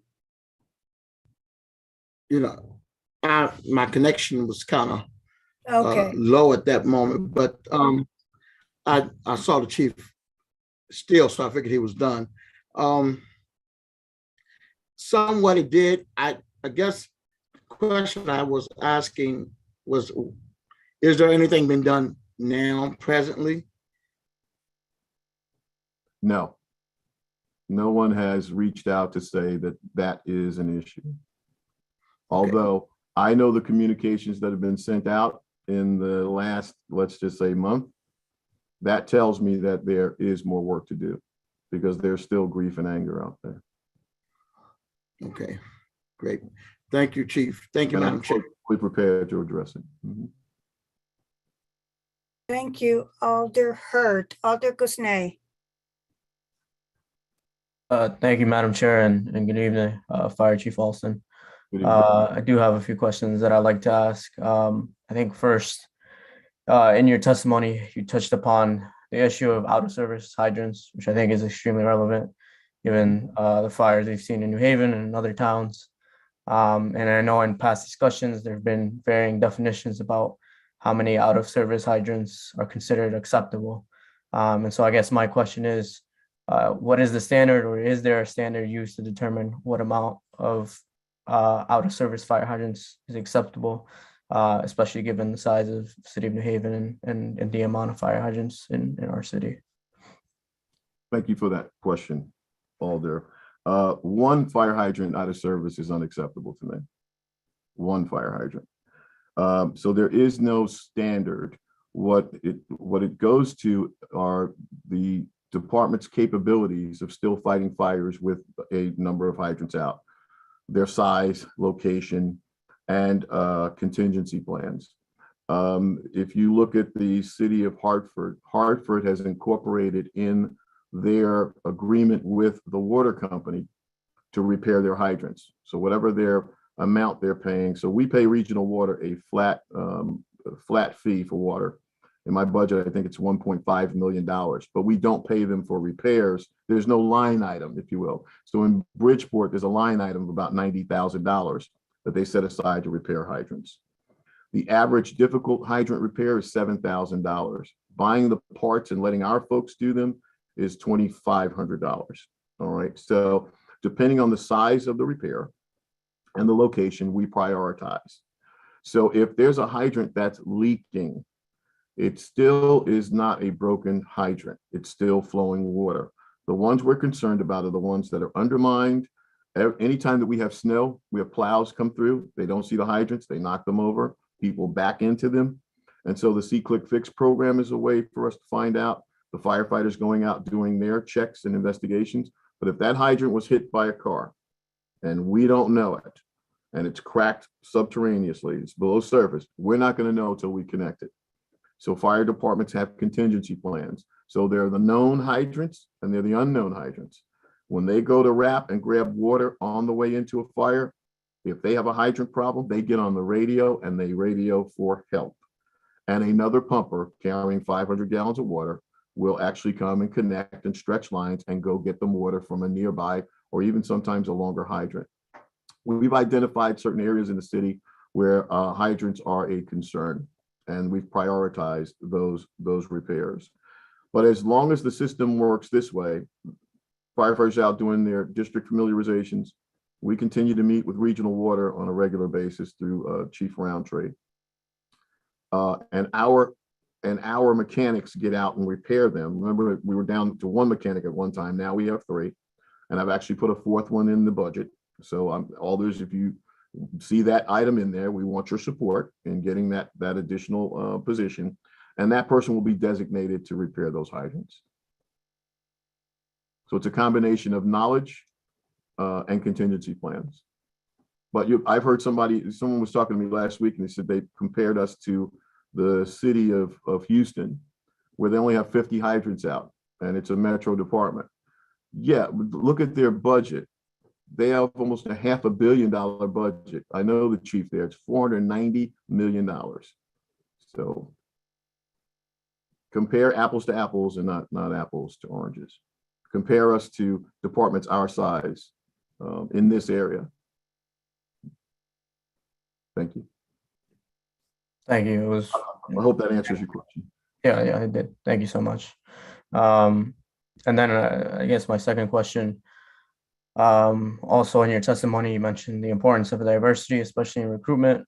I was just wondering if you could elaborate more on those efforts, especially with regards to not just recruiting, but retaining firefighters and other staff who not only come from New Haven, but can also speak multiple languages and thus can communicate with the diverse community of residents you have here in New Haven, among other sort of diversity measures. This current class that we have, the 31 or 33 firefighters we have in this class, is the most diverse under my tenure. We have women, persons of color, persons of multiple ethnicities, and those that speak different languages. You know, even a few that English is a second language, which is excellent. That happens when you set up a pipeline to recruit, and then also you give them opportunities and information for growth to become supervisors, middle management, and upper management.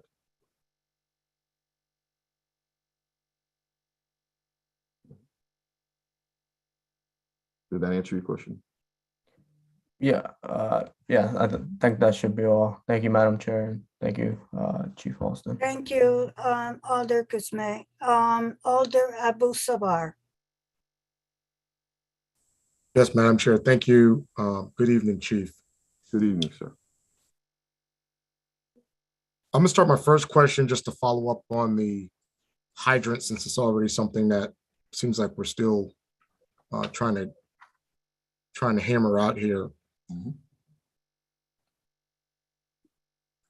How do you plan to move forward with dealing with technology as a tool to help with the fire service. So an example would be, how do you plan to use technology such as camera installations around the areas that often pose a risk for rescues, like East Rock, the cliffs over there, the West Rock Cliff, and even the Edgewood Park lake, which I believe a young man was found deceased in.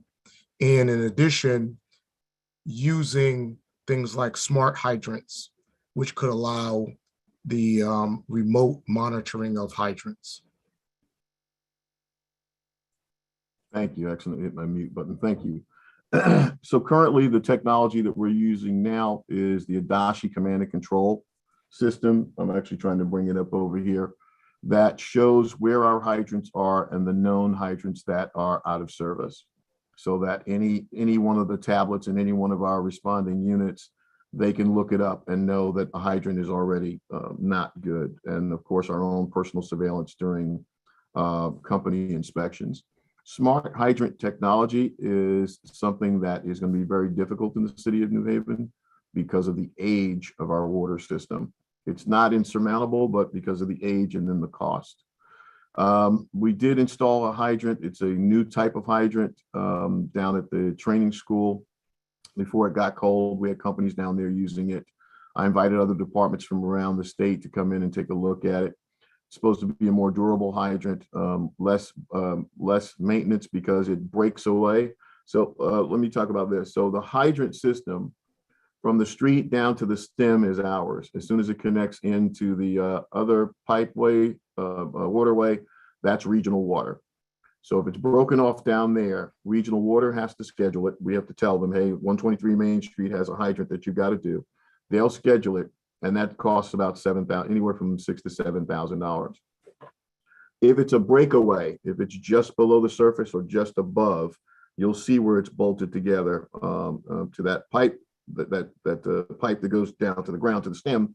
Where it's knocked off, it's a breakaway kit where you can actually just go back in and put that on. A lot of our hydrants are not like that. The Corys are the oldest, and they are the ones, if you look at them, they're the ugliest. If you look at them, you know, you'll see them. They're a different style of hydrant. It's very difficult to get those parts. But I was preparing a presentation for the Public Safety Committee to look at the 3 different styles of hydrant and to talk about what we need to do in the future. We need a citywide upgrade. We've already been in conversations with the mayor's office and also with Mike Gormany about the potential costs and how we would pay for it. Now that there may be American Rescue money or infrastructure money, or the possibility of bonding it out. What is the best possible way to get that started? But then the second part of that is then who does the repairs? Because if we tie up our folks that are in the garage, they're not maintaining the fleet.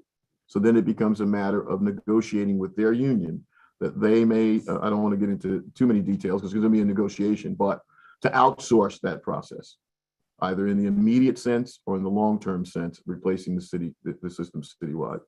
In Bridgeport, they have money set aside and they have a company that comes in and repairs it along with their shop. Thank you. And I'm glad that you mentioned,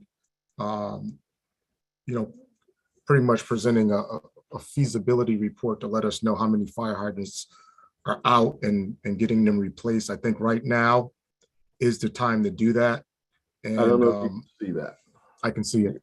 And what I will say to you, as an appointee position, please spare no expense to create safety for the officers.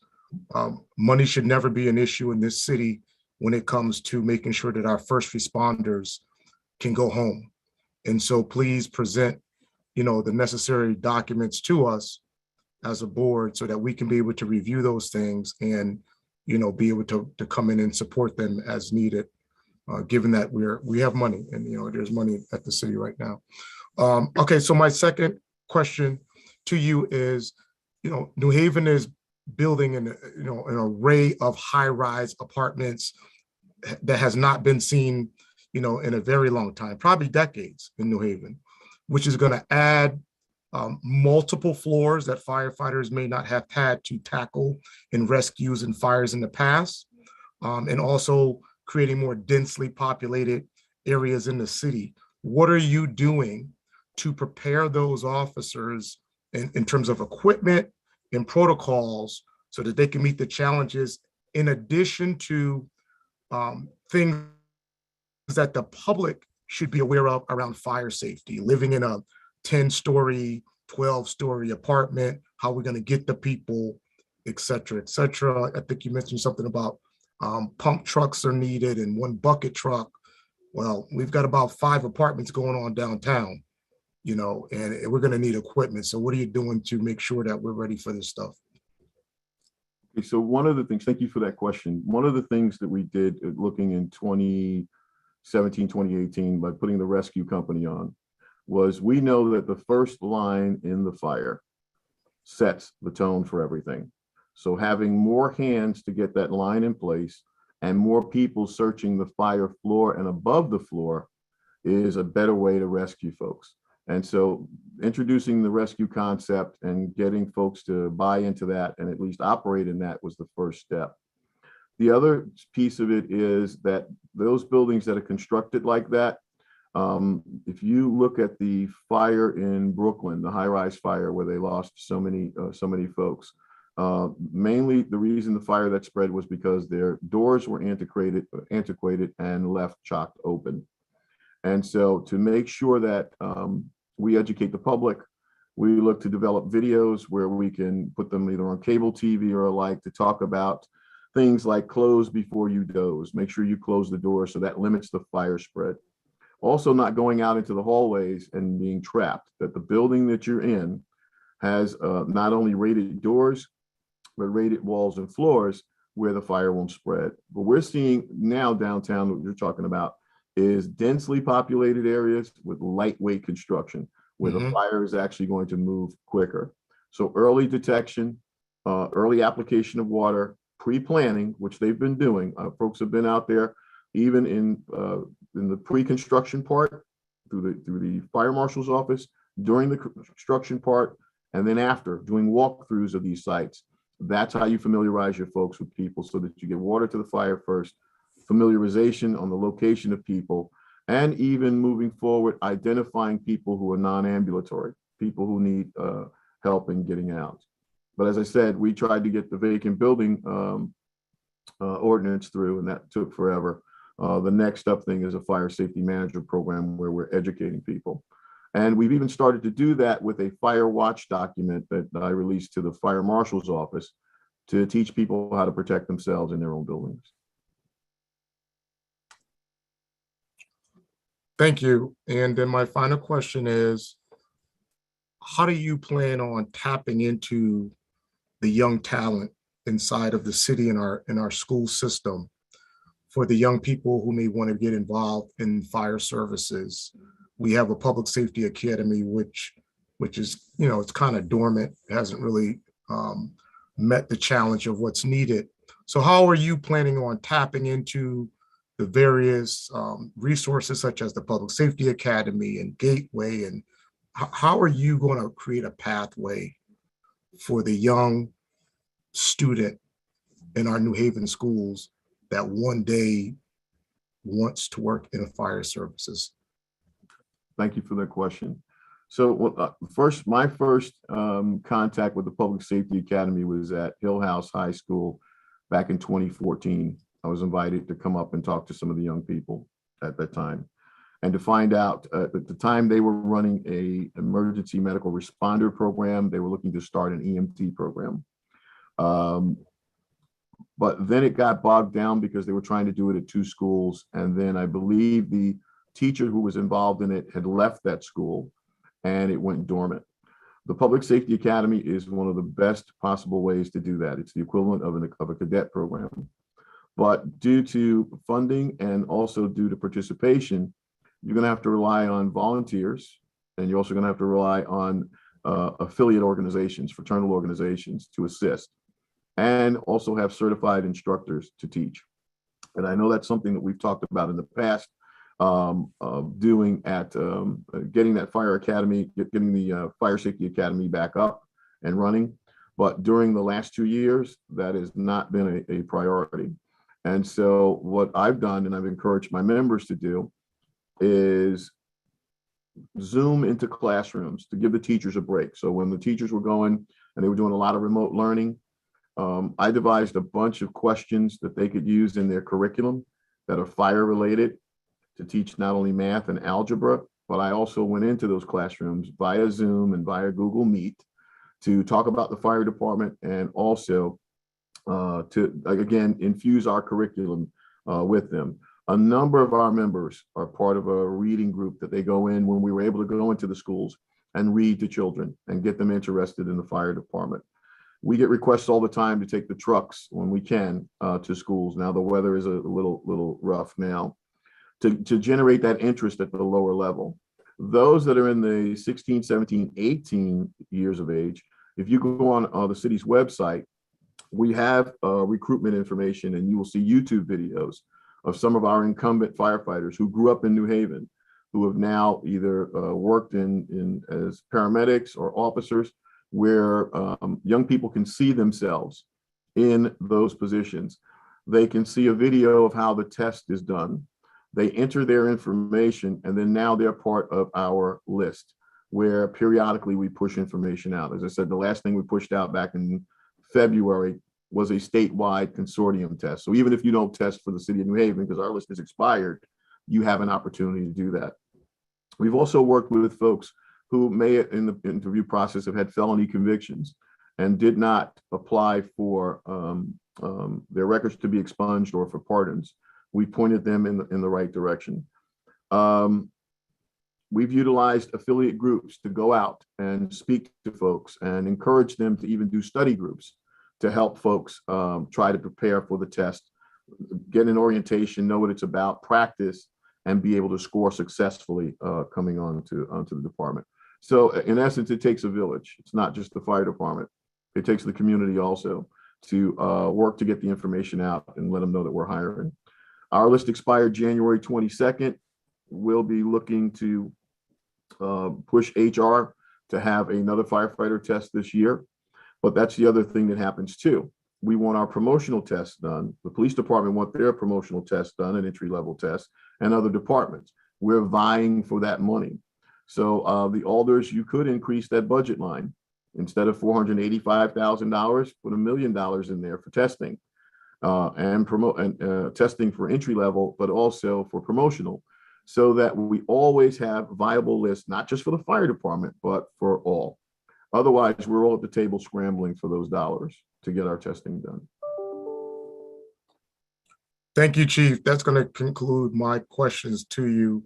I would just also say, should you get reappointed, please spare no expense to run your department in the most efficient and safe way on behalf of the people that you represent. And whatever you need, just let us know. I mean, it's easier to say no after the fact. And, the Public Safety Academy, for me, it's a priority because it connects that young student in New Haven that wants to be something and they don't know. And, fire and police, and these are the jobs that's in the city. So, if it's underfunded, I guess what I'm saying is, then give me a budget, give us a budget so we can get you the money and work on that. That's important. But thank you. That'll conclude my questions. Thank you, Madam Chair. Thank you, Abu Sadar. I'm going to ask you a question, Chief. And you came before us in 2016, and you had a vision. You started out saying that you wanted to do assessments. You wanted to assess all the levels of all the job performances in the beginning. And you wanted to develop, train, and have a rapport with the teams. You also talked about forming teams and managers to change the command structure. Do you feel that you've been successful in doing that, what you started to do when you first came? Thank you for that question. I see small incremental changes for the better. We're not where we need to be. The first thing was to have a foundation of training, and that's why in my previous testimony, we talked about contracting with the Connecticut Fire Academy to provide fire officer training, to provide instructor training, to make sure that you have a basis and a foundation, and then coaching those in those upper positions. Again, when I first got here, the top 7 positions were vacant. So not only having testing, promoting folks, and then if we didn't have a list in place, negotiating with the union to put acting folks in positions, doing the job while I'm training them to do the job, then testing and then promoting and training them. So no, it has been a slow process, but the foundations are there. As I said, there are more people trained in fire officer certification than in the history of the department. There are more fire service instructors trained to that level than in the history of the department. We just got to get them to train at the academy. The other problem is I can't force them to go to the academy. So when I first started getting people and getting them certified, they got the certification. They wouldn't want to go to the academy. And so the next step is now anyone that we're going to pay for that training has to allow me to assign them to the school for a minimum of 6 months or at the discretion of the chief. And so that's when you really start to see involvement of multiple people providing opportunities for others, but then identifying the talent.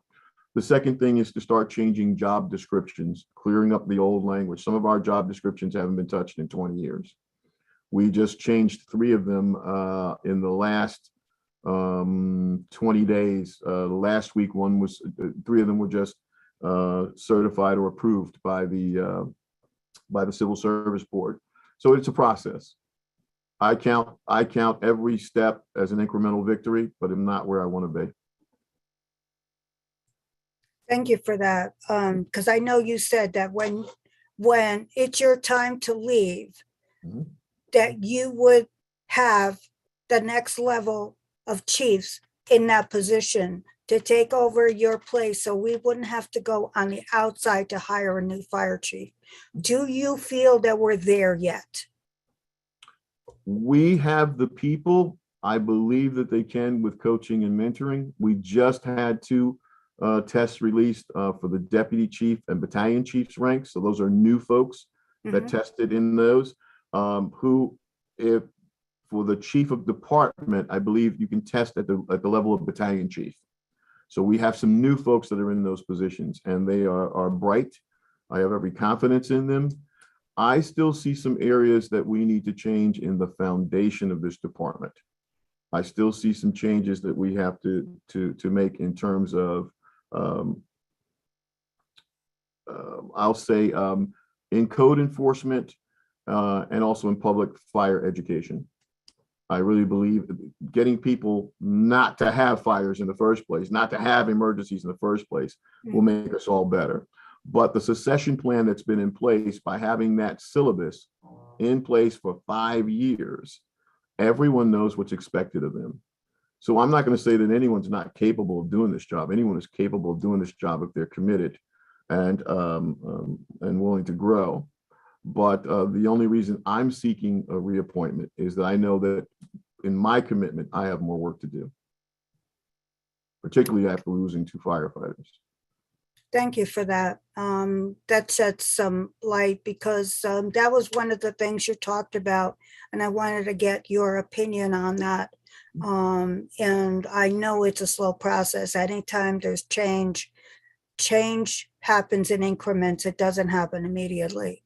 So I get that. Thank you so much. Thank you for your question. Alder Antunes, any further questions? Yes, I do. I have a couple more.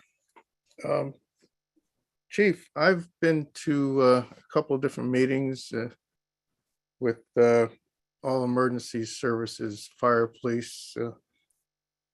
And one of the issues that seems to come up is communication from within buildings. And so I'm looking at the future now. You're talking about doing something maybe within the next 4 years if you get this appointment. what kind of things, can you just give a brief overview of what type of problems there are? We always thought we had good radio systems, but I understand there's some issues with even the new technology, and what your plans are to address it. Thank you for that question. As I remember the first interview I had, you asked me a radio question, I believe. The problem with the technology and the radios, we just got brand new radios, and there were even problems programming them initially. And the problem came from the vendor.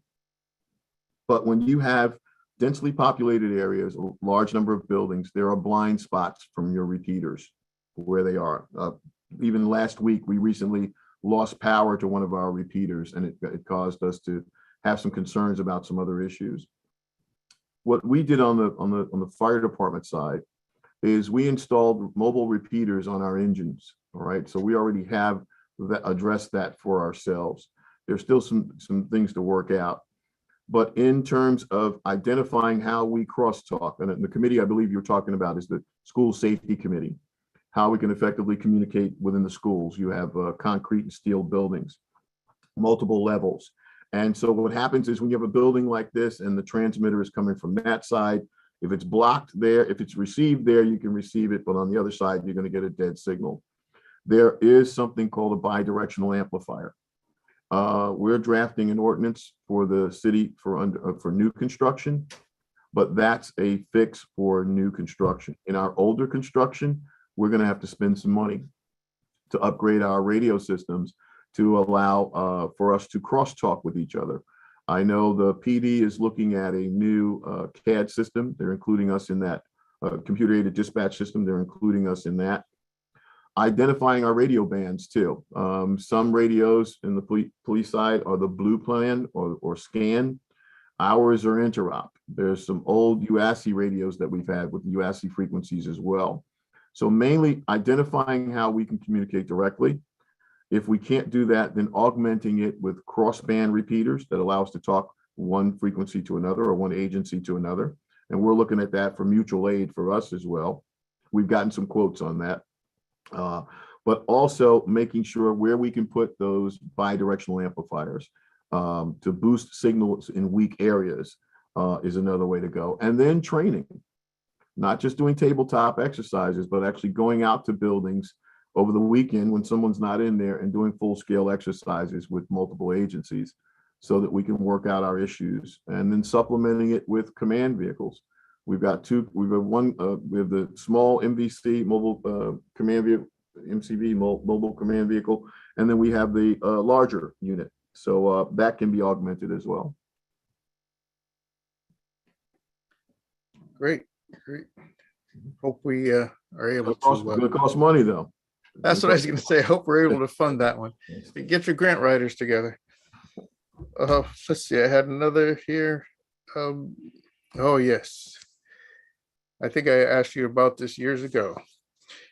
In your former presentation, you said you wanted to get the firefighters out of the firehouses and into the community. And I remember I had asked you one time about having our Engine 17 members come over to our management team meetings, but they never made it there. So did you accomplish that at any point, and explain what might have happened or how it's working? Sure. So prior to COVID, we did speak to the deputies and battalions. We got an updated schedule for the community management team meetings, and we encouraged them to go. I ended up going to a bunch of them myself. When COVID happened and we started doing the Zoom, we started Zooming into meetings.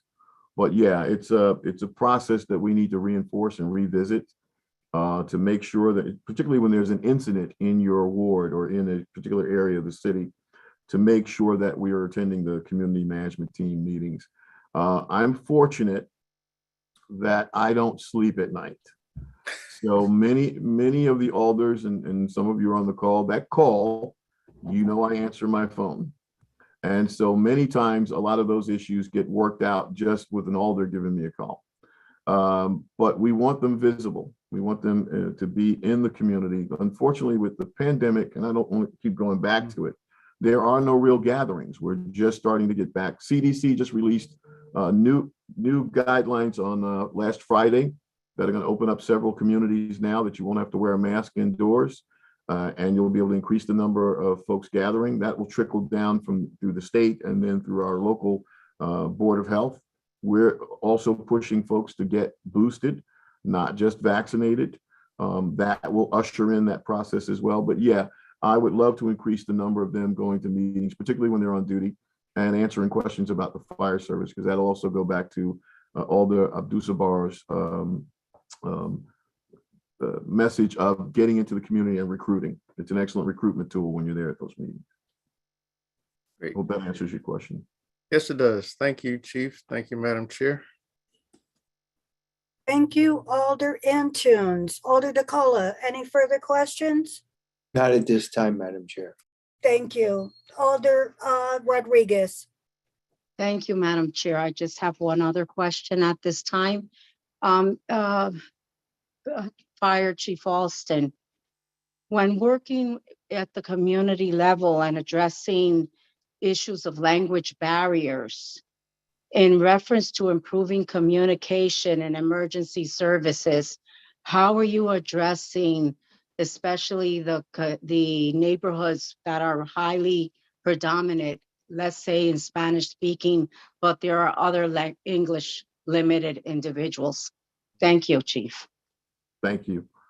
In areas of certain houses and response districts, we encourage our members who speak multiple languages, one, to identify it first.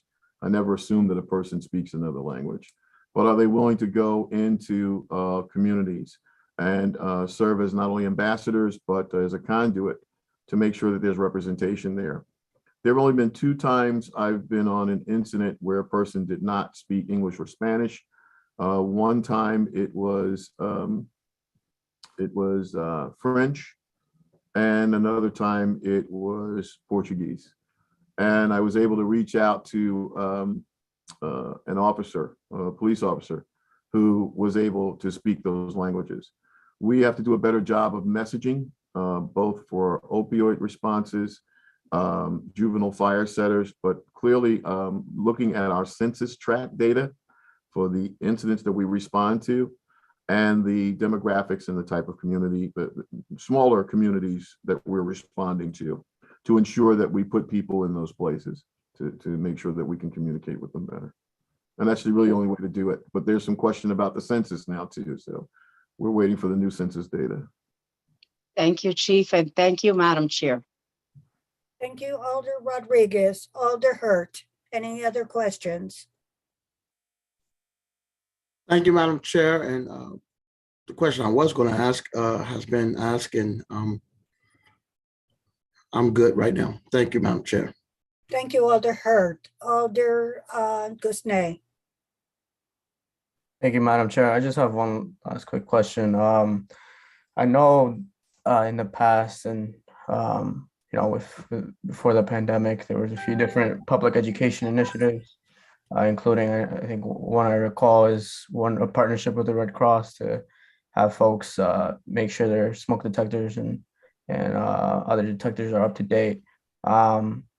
Now, sort of as we again sort of begin trickling and transitioning little by little out of the pandemic, what are some potential ideas or initiatives the fire department wants to build upon regarding public education? Because I think it is a very important aspect of preventing fires and by default ensuring the safety of our public safety workers. So if you could touch upon a few, whether it be something like that or whether it be potential ideas that are being considered as time goes on. And I know a lot of this also has to do with funding, but again, I think public education around safety and what to do in the case of a fire or how to prevent fires is extremely important. So appreciate if you elaborate on that. Thank you. Yeah, we have partnered with the Red Cross for Operation Sound the Alarm. In the past, we partnered with WTNH when they did Operation Save a Life. I was in conversations with the Red Cross last week on another matter, but we were talking about now that we may be able to get back into folks' homes, we may be ramping up getting smoke detectors out. In the past, when we couldn't get smoke detectors either through grant or donation, we purchased them. And we had them in place for our fire marshals. So if they go in and do an investigation and they notice that there are no smoke detectors, smoke alarms, I'm sorry, they can put them in. One thing to address the older Evelyn Rodriguez, the multi-language. I did a door hanger campaign that uses pictographs, just the pictures, no words, to show the proper way and location to install smoke detectors. It's no different than the safety card that you would have when you get on a plane. The pictograph system, believe it or not, was developed by Walt Disney for so many different nationalities and languages that were coming to his facilities and places to make sure that they knew how to operate in an emergency. That was picked up by the airline industry and then now through the United States Fire Administration. So we did a door hanger program. That's why I was looking around for that, for multi-language. And I would look to increase that, that thing as well, to make sure people know the proper location and type of smoke alarms to install. But yeah, to answer your question, the Red Cross will be partnering with the New Haven Fire Department to ramp that up again. Thank you, Fire Chief, and thank you, Madam Chair. That's all the questions I have. Thank you. Alder Abu Sabar. Yes, Madam Chair, thank you. Yes, Chief, just considering all the things that you brought forward today and what has been our experience with chief appointments in the past in the city, you know, whether it be early departures or things change, is it possible that you could construct for us a 10-year outlook plan for the fire department in writing that could be a guideline that we can be able to look and follow for the future, particularly for the board and the community? So we'll know, you know, hey, listen, this is what we're doing with fire hydrants, this is what we're doing with ladders, pump trucks, how we're going to onboard our youth in the city to be firefighters. Is that possible that you could work to construct that? Thank you. Yes, the answer to your question is yes. Okay, so there were two things that collided, not collided, coincided. I have a live document that's a spreadsheet on capital improvements for the New Haven Fire Department. I brought it here when I came, and it is good until 2024. It's updated on a regular basis. As I get new administrative chiefs, which we just got Chief McCarthy last year, and then Chief Roundtree in operations, we adjust it. It started with Chief Vendetto. We adjust it. And so that's on the operational level. What you are asking us for is a strategic plan, which I would love to put together for 10-year. That'll take not a lot of time. I've done them before. I would look to work with the alders.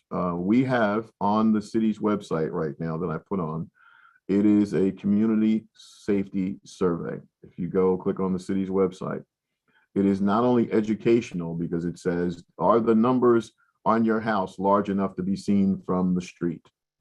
Okay, that's important. It cuts down the time on getting to the right address, that we're going to the right address. So not only do they answer yes or no, because that lets us know, but it also in the statement tells them, hey, if your numbers aren't big enough to be seen from the street, it might be important to get some new number signs. So that type of survey is on there.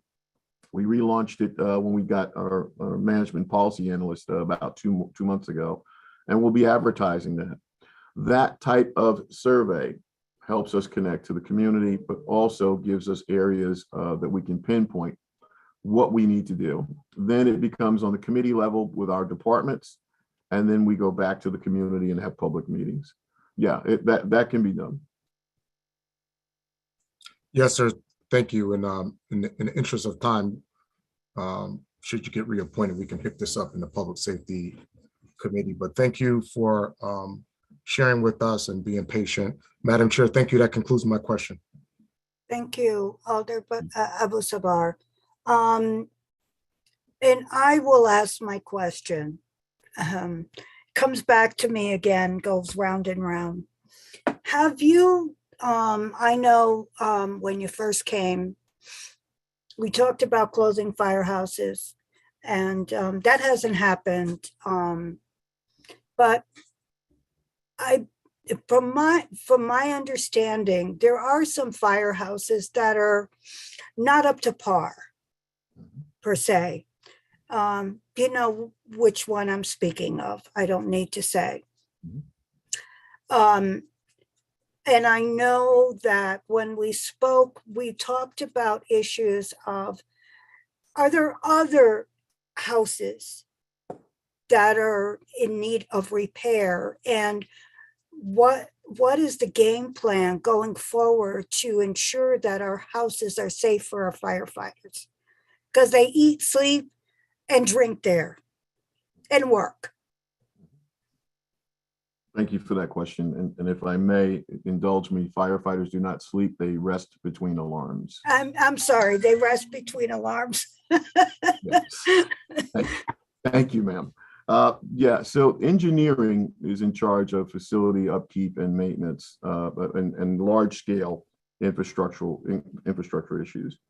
We have a facility shop staffed with 3 persons, with one of them being a supervisor, who meets on a regular basis with the Assistant Chief of Administration to not only tackle ongoing issues, but long-term issues as well.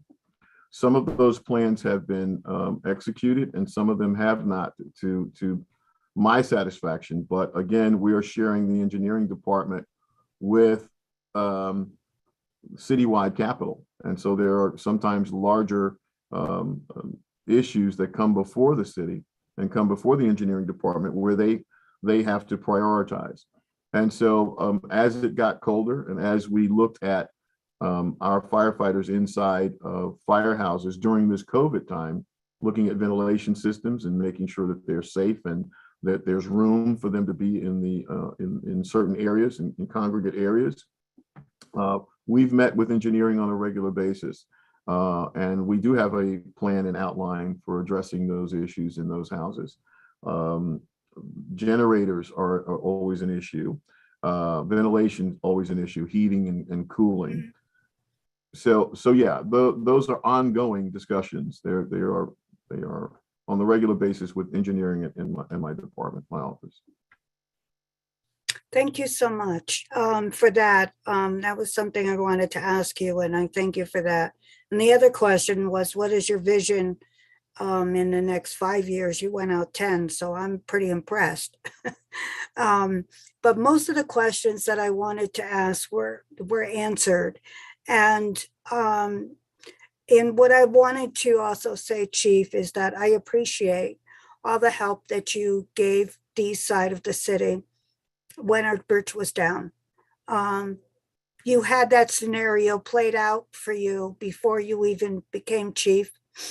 And you watched a video or whatever it was that you're looking at to ensure that it never happens again, being that the east side of the city is cut off when bridges are all open and they cannot get any other way. So I thank you for that, for what you did to ensure that we on the east side were safe during that time. And so I just wanted to acknowledge that, and your staff and all the firefighters who helped out in that. Thank you. Thank you, Madam Chair, and thank you for bringing that up. The credit goes to the firefighters and our planning team to make sure that they were standing at the ready and moved, even in snow and sleet and rain, to be in a position to cut down that time. So I when things go well, I give them the credit. When things go wrong, I take the responsibility. Well, that's always a good thing for a leader to do. Thank you for that. I would like at this point to acknowledge that Alder Fester has also joined us. And I would like to take public testimony at this time. Alder Antunes, any questions with that? No, I have no questions. It's just that couple things we need to let everyone know. That because there are so many people, I don't know if everyone is going to ask a question. First of all, use on the screen the raise hand so that we'll know who wants to ask a question. And we'll ask our staff to try and keep us up to date on it. We ask that you keep your questions or comments to 2 minutes because there are so many people. So we don't want to have to cut anyone off. We want to give everyone a chance to present their comments or questions. That's all I had, Madam Chair. And just one other thing, if you are testifying this evening, please use your video so that we can see who we're speaking with. Thank you. Oh, and that we'll also ask for your name and your address of record. So Thank you. be prepared. Don't be surprised. Thank you, Alder Antunes. Thank you. We will, Your point of order, I'm sorry? point of order. Yes, ma'am. Can you just explain what you mean by comments or questions versus testimonial? Thank you, Madam Chair. I'm not sure I understand what you're saying. I asked that we open up the public portion so that people can give testimony.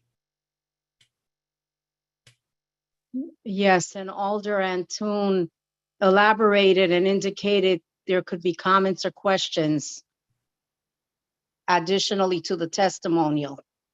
Okay, Can then you I'll ask elaborate a little Alder bit on that Antunes. instruction? I'll ask Alder Antunes to verify that information. The public will have an opportunity to speak. If they can have a question or a comment. They may want to say something just in support of the chief. It's considered, the testimony could be in the form of a question or a comment. Alder Rodriguez. Okay, Does that answer your question?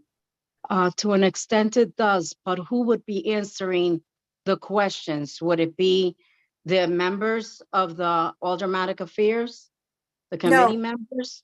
No, we won't be answering the questions. We will just be taking testimony. Thank you. Thank you. Is that what you're implying, Alder Antunes? Yes, yes. Questions can be forwarded to the chief if they're directed toward him. And he can answer them at a later date or by email, and the same for this committee. Thank you. Thank you, Madam Chair. Thank you, Chair Antunes. Thank you. Just a question to the committee. Am I done testifying? I heard you say I can answer questions or I can't? Hold on. No, you can't answer any questions. However, you can certainly stay on the line and listen to testimony. And that's your prerogative, if you'd like to do so. You don't have to be on video, so you can, you can listen. And so the choice is up to you, what you would like to do. Right now, we'd like to go into the public portion so that we can take some testimony this evening so that the public has an opportunity to weigh in. And we appreciate your time this evening. Thank you, Chief Alston. Thank you, ma'am. I would also like to note for the record that I received two notifications this evening. One is from the New Haven Firefighters Local 825 is public testimony of record. And we also received a letter from Raymond Sirocco, who was the retired assistant chief. And we also received public testimony from Robert Doyle, a fire marshal retired. So thank you. Misty, who's the first person to speak this evening?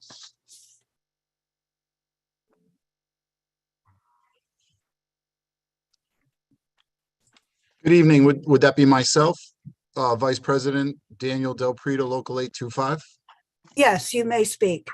Good evening, And state everyone. your name and address, and your address of record. Yes, ma'am. Daniel Del Pre, 350 Ferry Street, New Haven, Connecticut, 06510. Excuse me, Um, Mr. Dupree, is that the Yes, ma'am. firehouse on Lombard?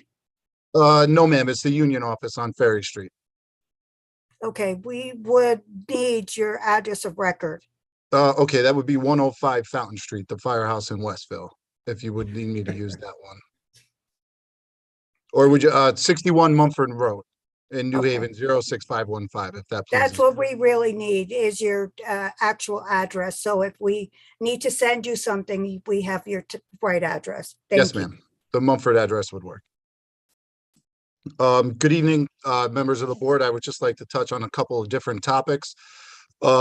Just to clarify, I was actually the chair of the Civil Service Board back in 2012 when the test was given that I got hired for. And I would just like to note that although Chief Alston claims that he was involved in changing the points from 5 points to 10 points for residents, that was actually started long before he got here. The reason it wasn't changed previously was because the test was given and the rules could not be changed. So the civil service rules were set to be changed and the points were going to be raised. As my time as chair of the Civil Service Board, I will tell you that community engagement and community recruitment of firefighters and New Haven residents was also involved before Chief Alston got here. I don't want to get into a point counterpoint, but some of the things that were brought up tonight to me just don't add up. And as a member of the Civil Service Board and part of the recruitment process, I'll tell you that all those things that he claimed tonight were underway before he got here. Some of the other things that I would like to touch, I apologize if I speak quickly, but these are all very sensitive matters. So in my 8 years here, almost 8 years, we've lost 4 active members of this department. Jeff O'Neill in 2017, George Brown in 2019, and Will McMillian and Ricardo Torres Jr. just last year. Chief Alston, I know, is a national accredited, goes around and talks about loss and grief. So I'm a young member of this department, and I was around for all 4 of those losses. We lost Will McMillan on May 6, 2021, and we lost Ricardo May 12, 2021. And I'll tell you that I've learned through the internet that on June 7th of 2021, Chief Alston gave the loss and grief lecture that he mentioned earlier. Wednesday, November 3rd, approaching the 6-month anniversary and also Ricardo Torres's birthday, I personally, from a union standpoint, brought up a request for that loss and grief counseling. It was denied. It was formally requested. He told us that it went to committee and a bunch of other places. I texted him. He sent it to me, told me he was working on it, yet it never came. When I asked why it didn't come, I was told by Chief Alston, he discussed it with EAP and the 6-month anniversary just wasn't significant enough to warrant that. 1 minute, sir. 1 minute. Yes, sir. Also, he talked about training. I'll tell you, in December of 2020, Chief Alston shared a 63-page presentation that he put together on Mayday training. We've never received it. He talks a good game, folks. He tells you what he has and what he brings to the table. And to use his words tonight, he said, once learned, twice burned. Please don't burn us again. Please don't burn this department again. And he also said that firemen don't like the way it is and they don't like change. And I'll tell you that this union wants change. This membership wants change. We were polled and it came back that we do want change. So I'm here tonight, again, just to tell you that from a city standpoint, I was part of it. And it started before he got here. He is not invested here. And to use his words, once learned, twice burned, please don't burn us again. That's what I'd like to leave with this. And there's more to it. I just only have 2 minutes. Thank you.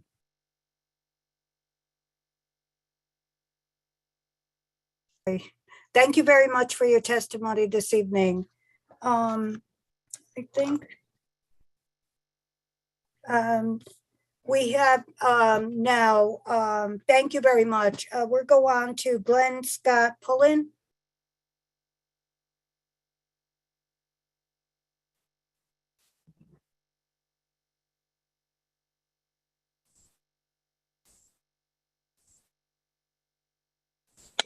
Yes, my name is Glenn Scott Pullen. I don't even know Mr. Pullen? Yes. Mr. Pullen, would you please put your video on and also state your name and your address, please, your address where you live.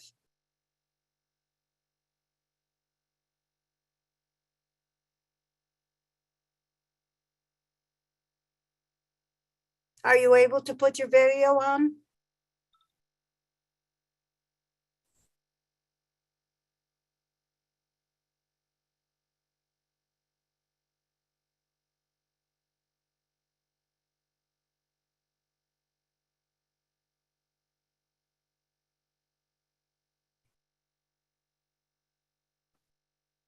Hello? Oh, hi, Mr. Pullen. How are you? Good, good. Um, I've been a New Haven resident all my whole life. The community in New Haven has been good to me. I attended Roberto Clemente School. I attended Lee High School. I do a lot of mentoring still in that area. I do a lot of things for that area. And I'm here basically just to say that I know people are concerned about being an attack on the chief and a person of color. I've been going back and forth about it, and I've been pained about this. And with that being said, I would ask before you make a decision to look at charges that are filed and see who those people are, see if those are people of color. I look at this job, I have 24 years on the job, and the morale has never been this bad. There's been a lot of bullying tactics, and guys are looking to get trained. Guys are looking to learn more because it's such a young department, and they're not receiving it. They're more concerned about how they look, if their shirt is tucked in, than getting qualified. We had guys that are close to being qualified and being moved to another firehouse because of whatever.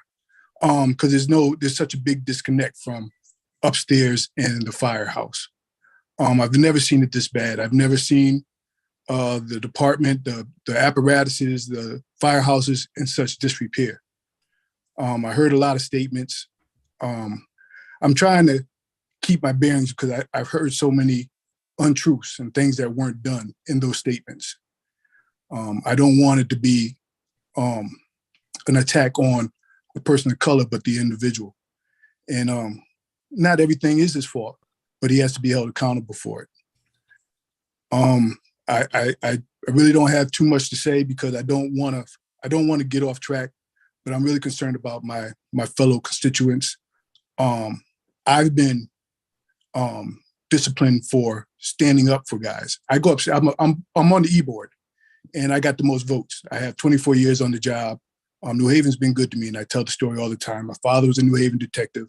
My mother was one of the two first Black women to graduate nursing from St. Raphael's School. My brother was the first class of St. Mary's that had boys that boys applied and allowed them to go to. He's a pediatrician in Philadelphia now. My uncle was a warden down at the police station. And my other uncle was Chief Daniels. My uncles and first cousins are on the job, police department. So they've done well. So I love the city of New Haven. Anybody on the job will tell you that I'm very passionate about how they treat and take care of New Haven. And it hasn't been taken care of. There's been a lot of bullying tactics. And I try to kind of piece everybody together and keep it together. And because of that, to them, for whatever reason, I've been viewed a threat. I've 30 supported. seconds, sir. Okay. They wanted to do a vote of no confidence before, and I personally turned it down. It was just me that said, no, let's not do this to this man. The other officer that they wanted to do a vote of no confidence, I said no, but let's have dialogue about the guys that died and nothing was done. And we got bullied at the front door. And because of that, and I didn't allow it, that I've got discipline for it. So no, there's nothing done with grievances. There's nothing done with training and the safety of our firemen. There's so Mr. much Pullen, more. Yes. I'm sorry to interrupt you, but I do need your address. 18 Ardell Street, Ardell Street, West Haven, Connecticut. Thank you. You're welcome. That's all. I know my time is up. Any other questions? If we could have a roundtable discussion about everything or have a meeting, I have no problem being there and speaking up. Thank you so much. Thank you. Douglas Wardlaw, I guess, is next.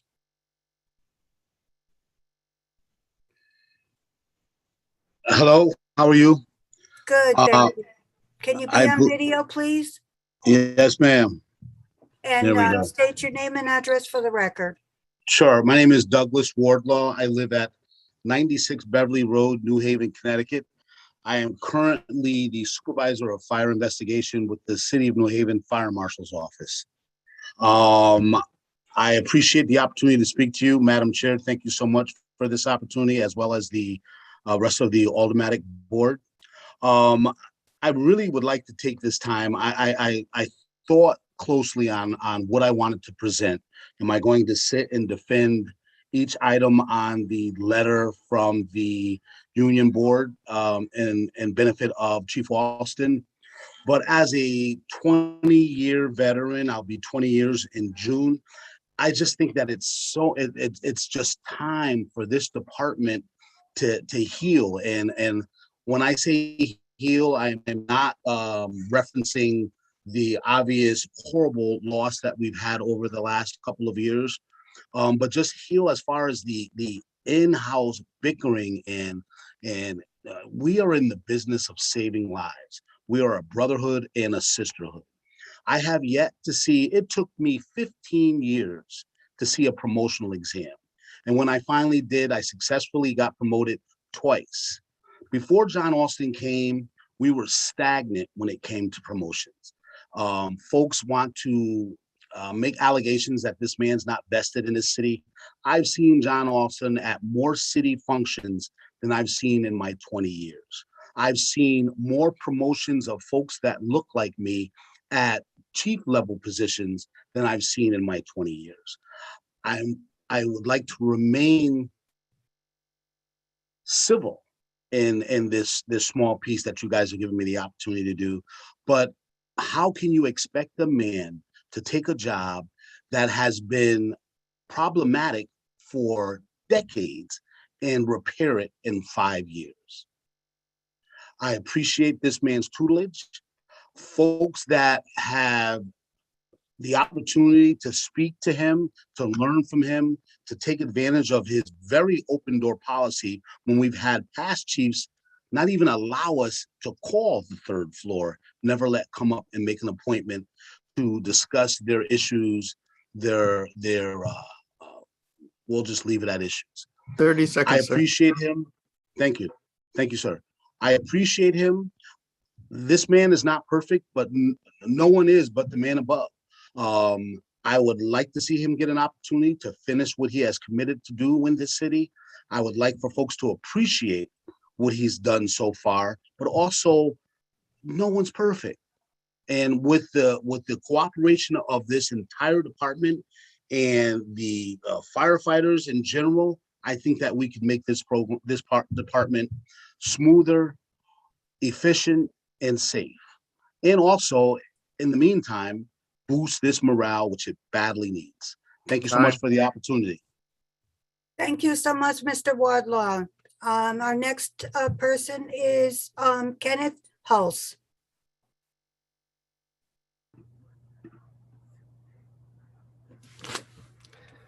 Hi, Mr. Hulse. Yeah, hello. Hi, state your name and address of record. My name is Kenneth Hulse. I live at 97 Morgan Lane in West Haven, Connecticut. Thank you.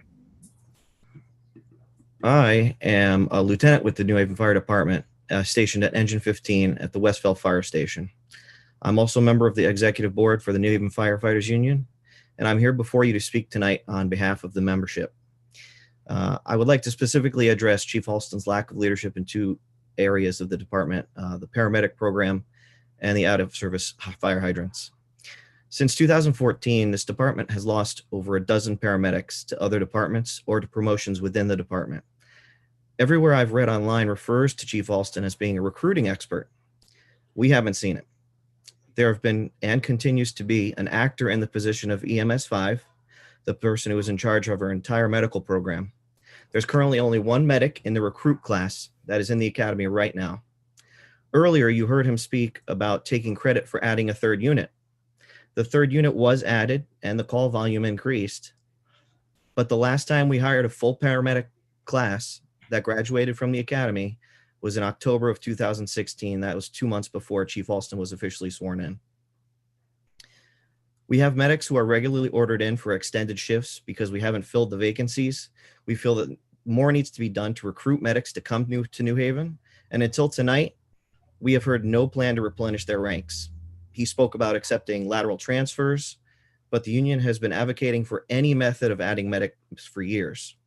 In recent history, there was a special meeting held previously to find out whether or not the city should continue the medic program. And as I recall, listening to that meeting, the alders all voiced concerns about losing the program. And I listened to several of them as they recounted personal stories that affected them, those close to them, or their constituents. If it is as important to this board as it is to the members of this union and the residents of this city, the program needs to be supported. 6 months ago, this union held a press conference in front of an out-of-service hydrant in the hill section of the city. Since that time, there are more hydrants out of service now than there were then. Out of the over 100 hydrants that are out of service in the city, in the Westville section where I work, there are currently 21 out of service. And even though he has asked you for a hydrant mechanic, shouldn't there be a plan to reduce the number of hydrants out of service in the city using our current mechanics? We haven't seen any progress. Residents of this city should not have to worry about whether the hydrant closest to their house is in working condition. 30 seconds, sir. The chief spoke about early water on the fire, especially in cases of the new lightweight construction high rises. It's difficult to do that when there are so many hydrant issues. The members of the New Haven Fire Department always rise to the occasion and overcome obstacles they face, but the time in setting up a relay or taking a hydrant that is further away from the location takes precious time that people in danger may not have. In closing, the membership of Local 825 asks you to very carefully listen to all of the concerns we will bring before you this evening and act in the best interest of the residents of this city. Thank you for your time. Thank you, Mr. Hulse.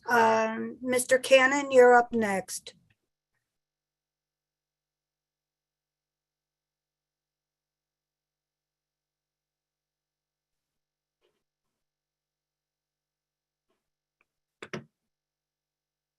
Hello, Mr. Cannon. State your name and address of record.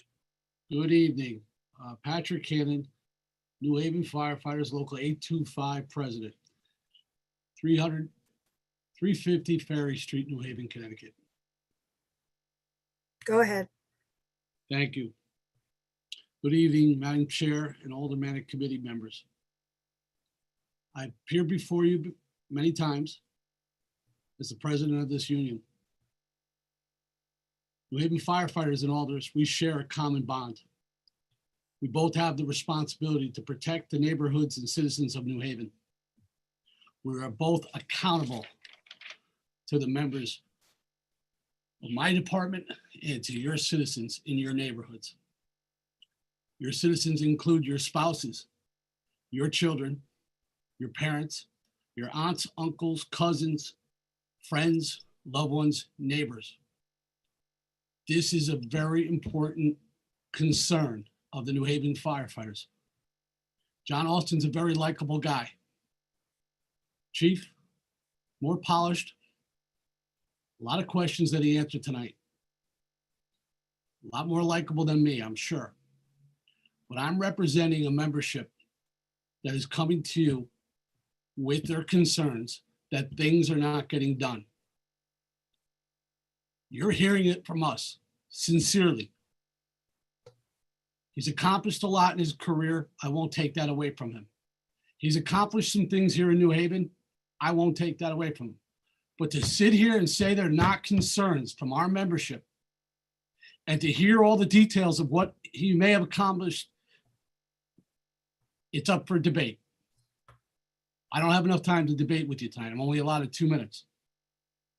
This is the only thing that I'm concerned with, that I never see another line of duty in the city of New Haven.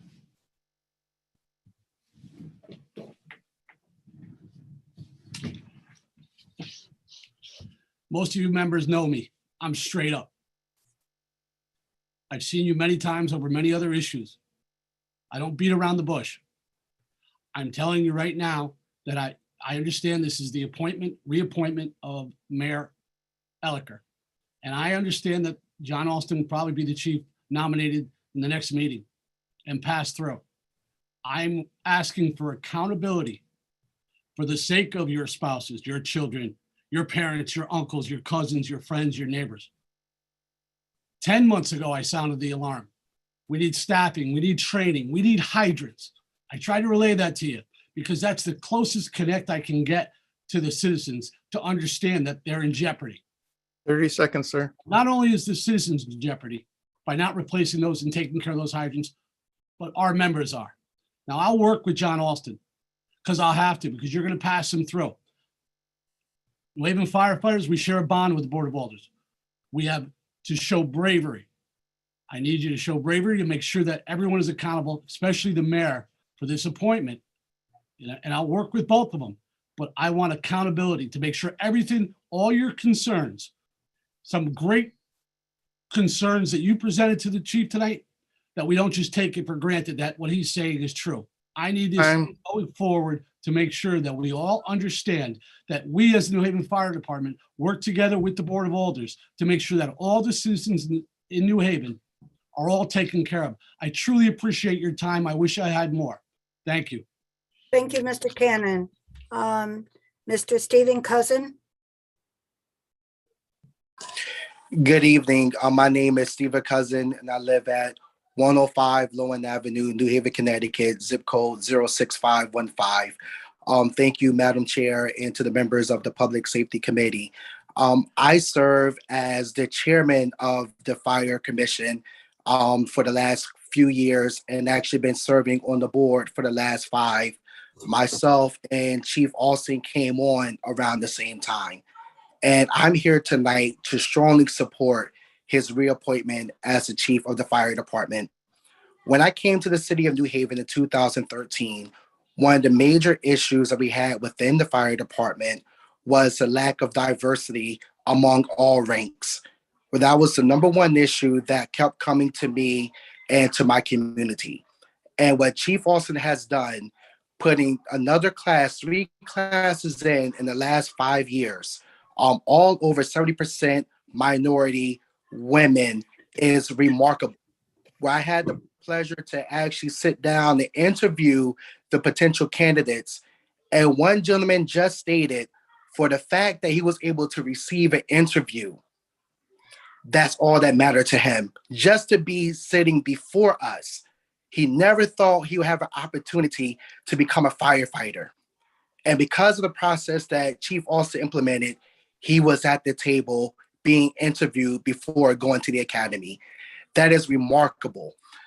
Also, how he has ingratiated himself within the community, serving as a grand marshal for the Freddie Fixer Parade within his first year of being here. And then also for his community service, where he was able to come to my church when my church, Bethel Church, hosted a warming center. He and his wife together in the midnight hour personally came to check on the citizens that were our guests who were homeless, and also brought scarves, coats, and gloves and personally handed them out. He does so much ministry. And for my son, with his open door policy, who was 8 years old, as much as it pains me, because of Chief Alston, he always wants to go to the firehouse and he says, Daddy, I want to be a New Haven firefighter. Just how Chief Alston has took time to mentor him, to see him as a role model, speaks volumes to me.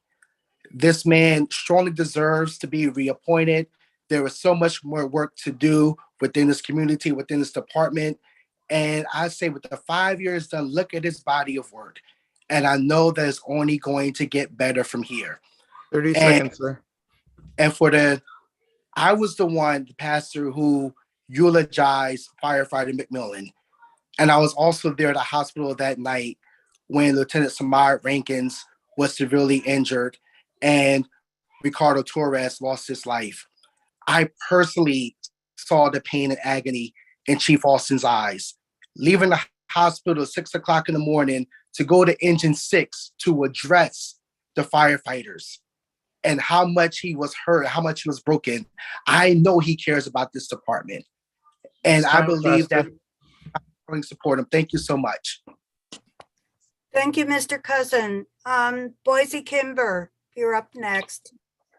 Thank you so very much. Boise Kimber, 605 Dixwell Avenue, New Haven, 06511. Madam Chair, I served as a commissioner for 9 years for the fire department. I know this fire department in and out. I know the union in and out. I know that the union that has been created for many years, recently in the last 6, 7, 8 years, just started allowing Blacks and Hispanics to be on the E-board. I remember Earl Geyer, who was fire chief, Dennis Daniels, who was fire chief, and now Chief Austin. The union has never attacked a white chief under my leadership or anyone else's leadership. But tonight, they have all of these complaints about Chief Austin. Listen, we just broke a barrier in this city 20, 25 years ago when we began to get Blacks and some Hispanics as commissioners on the fire department.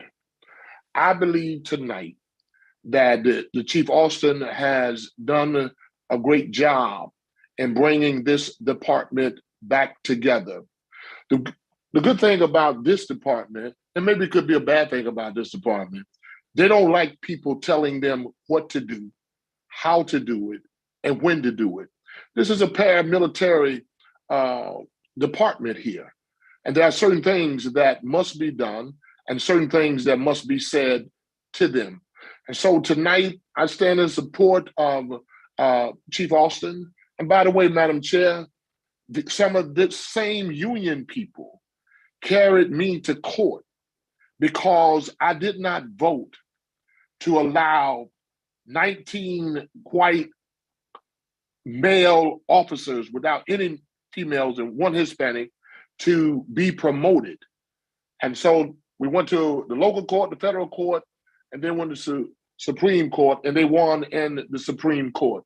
I say tonight that those who do not feel as though Chief Austin is doing the type of job that he needs to do, we can say the same thing about some of you who are working, who live out of town, who come to this city and who have no real value in our city. And so tonight we talk about hydrants. For the last 25 years, 30 seconds. Last 25 years, we've had problems with hydrant. Why don't the Board of Alders address the mayor with the CAREX money to fix the hydrants in this city? We have more people of color, Black and brown, in the fire department than we've ever had before. And to Chief Austin, Dr. Reginald Mayo wanted me to say he's been under the weather. He wanted me to say that he supports you. Thank you so very much. Union, let's get it together and let's work together. Thank you so very much.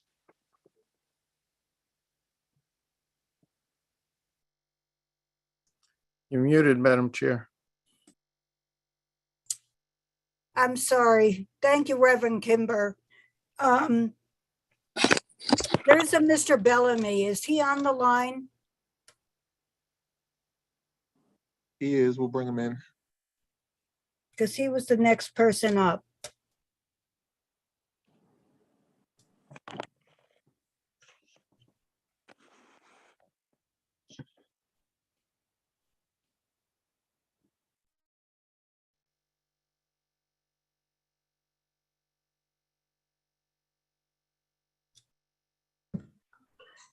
Hello, Mr. Bellamy.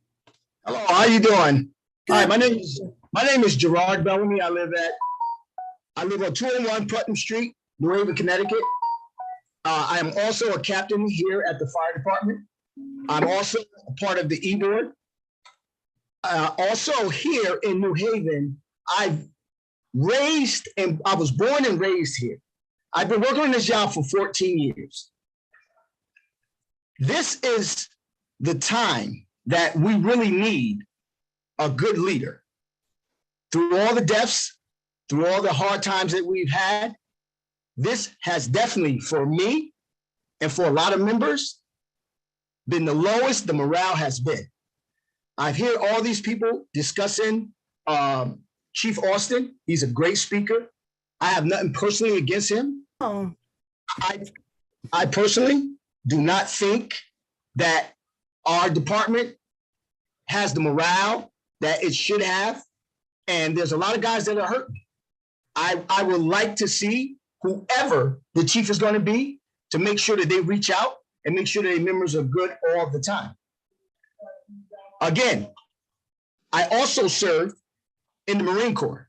So as a sergeant in the Marine Corps, I have witnessed a lot of grief. As a leader, you stay in tune with your hurting members. I've been here on Howard Avenue Fire Department my entire career, except for a short stint when I went to Dixwell Avenue. And I would like to have seen the chief in the firehouse dealing with grief, dealing with hurt more than he has. I'm a big person that I'm big on making sure that our men stay together. We fight with each other every night. I got to depend on these gentlemen every night, whether they're white, black, or Hispanic, or any other color. So what we need in this department is somebody that can lead and keep the men together. As one of my union board members have stated, we did a poll. Most of our members are dissatisfied. So if you're outside of this department and you're not working inside this department, you don't know what's going on. So all I'm saying to you is this morale is very low. I've never been disciplined. I've never been late for work, and I've never missed work.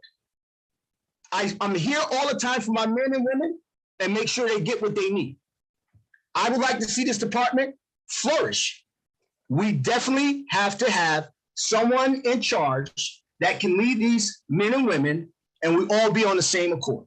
30 seconds, sir. I thank you for your time, and that's it for me. Thank you, Mr. Bellamy. Mr. Nemison.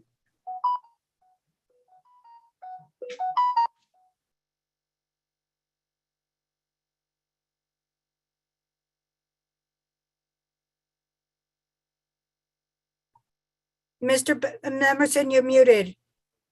Very good. I'll try again. Yeah, Matthew Nemerson here, 35 Huntington Street, New Haven, Connecticut. And I want to speak in favor of the reappointment of Chief Alston. Obviously, don't have the experience that so many people who have spoken have of the fire department, but I have been in the city for over 50 years. I've been on commissions of various types for 30, been a ward chair for 20, and actually worked for the city, some of you know or may remember, for 5 years. Worked with a lot of people who care a great deal about the city and some very talented people. And I have to say that Chief Alston is amongst the most, if not the most talented overall person that I've worked with, not only in terms of intellect, but in terms of understanding the dynamics of his department. I've rarely seen somebody as well equipped to deal with all of the challenges. Now, we know that all of the fire people are brave. I know a lot of the people who have spoken against the chief tonight or questioned him. They're very, very brave people willing to go in and risk their lives for citizens like me. But it takes a special kind of bravery to take on an entire department. As the Reverend Kimber said, you know, this is an unusual group of people with an unusual organization, and it takes a very special person to challenge them to be their very best and also to fight for them day and night with the budget office, with other department heads, to make sure that that support is there for him. I've just never seen someone as talented and as equipped to lead a department as Chief Alston. And again, I've seen a lot of people. So I think what we have to say here is that the bravery that it takes to challenge your women and men to be their best, to take on all of these sort of critical issues with the department that continues to evolve technologically in terms of what its role is, shifting from the fire role to more of the medical role. All of these things the chief is very well equipped to deal with. And my hope is that with his reappointment, that the great talent in the department will perhaps fight a little bit less with him, and that's natural in all of the departments, and that's natural in most organizations, unfortunately, in the world today. But I hope that they will work with him and understand his incredible passion to get 30 seconds, sir. Yep, and to make sure that we have the best department for this modern world. So again, strong support for a person, a man that I have seen intellectually become a friend with and really become a leader of the city, and one who has a choice to work almost anywhere in the country and is chosen here. Many of us grew up here and maybe have to be here. John Olson could be anywhere. He's here in New Haven. Let's support him. Thank you so much. Thank you, Mr. Nemerson. Next up is Assistant Chief McCarthy. Good evening, Madam Chair, members of the Honorable Board. My name is Justin McCarthy. I reside at 234 Green Street, New Haven, and I serve as the Assistant Chief for the New Haven Fire Department. I wanted to take some time to express some personal feelings concerning the reappointment of Fire Chief John Alston. I've had the opportunity to work closely with John Alston over his entire time with the department. As a member of the local 825 Executive Board and Safety Committee, our paths crossed on various projects. I was also the department coordinator for funerals and memorials. These tasks introduced me to a chief that let members take on special projects and learn as they went. The chief was supportive and provided guidance to members as they took on extra duties. As time progressed, I had the opportunity to move to the training division, where Chief Alston gave me the opportunity to serve as the acting drill master, a position I held in high esteem and that the department also holds in high esteem. I was here in this position when we were stricken with the unknown pandemic that would control many aspects of our lives for years to come. As COVID became real, I was led by Chief Alston. He placed me in a position of citywide logistics, and this meant I oversaw the procurement and distribution of PPE for members of our department, as well as others in the city, but most importantly for the members of the department who were responding on unknown alarms and learning about COVID. Despite many unknown risks, we continued to respond on every single call that we were requested for. Throughout this time, Chief Alston was supportive of me and the team members working tirelessly to combat something no one was fully understanding of. Chief Alston has been instrumental in approving advanced training for officers and instructors and has developed a pool of the most diverse in department history of instructors for our training academy. As we fast forward, and to keep my time short, it was through these events that Chief Alston saw something in me. In 2021, he promoted me to the rank of Assistant Chief. It's been a great honor. While 2021 brought some of the biggest challenges and losses our department has had to face, we have continued to respond on every alarm, and we have continued to be a premier department. Chief Alston has worked with me through many challenges. He has not shied away from tough questions, and he has guided me and the department through many aspects of varying need. The last thing I'll say is that I've had the luxury to see Chief Alston do the things no one else has seen. Many of these things involve genuine care for others and true compassion. Chief Alston has been a positive mentor for me and many others. And I just want to say thank you for the opportunity, and I'll keep it short and end there, but thank you very much and have a very good night. Thank you, Assistant Chief McCarthy. Next up is firefighter Ryan Jane. Good evening. My name is Ryan Jane. I am a firefighter currently assigned to Engine 15. My address is 45 Martin Ave in Wallingford, Connecticut. I am a decorated veteran with the Air Force, and I've been serving in New Haven for 8 years now. I want to say 4 names to you. George Brown was my friend and my first mentor on this job. Jeffrey O'Neill was a friend and a mentor and a colleague. William McMillian was a friend and a colleague. Ricardo Torres was a friend and someone who I wanted to mentor. My only question is, how can someone lead me when they don't even remember the names of the 4 people that have died since he has been in charge of this department? Thank you very much. Thank you, firefighter Jane.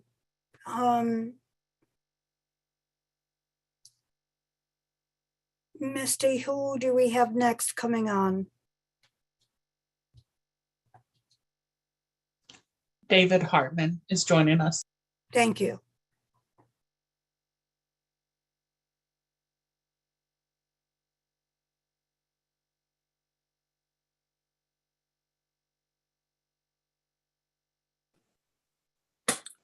Can you hear me?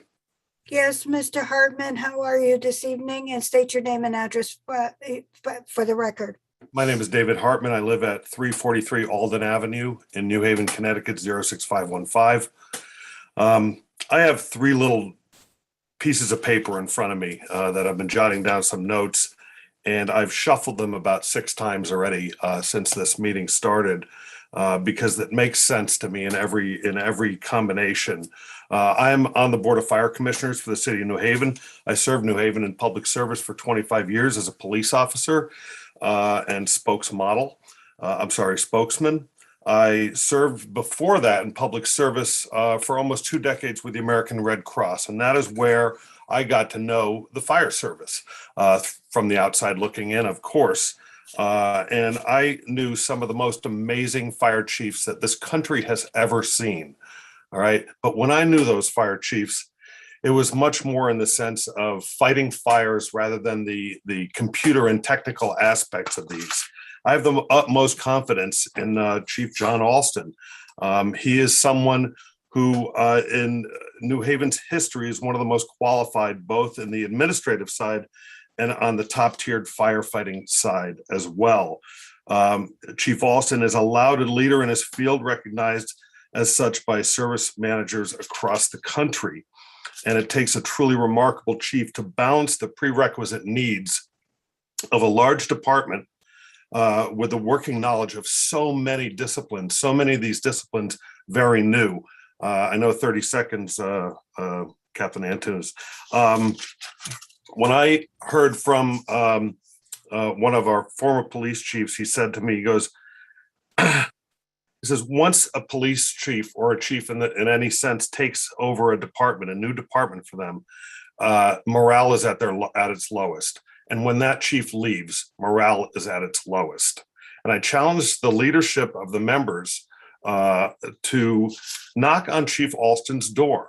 He does not live in an ivory tower. This is a very approachable man, and work together to do what you can to make sure that all of these issues that you have are really taken care of, because I love our firefighters. We have the best of the bravest, and I remain humble in every single one of their presence. So thank you for your time. Thank you, Mr. Hartman. Next up is Assistant Chief Anthony Campbell.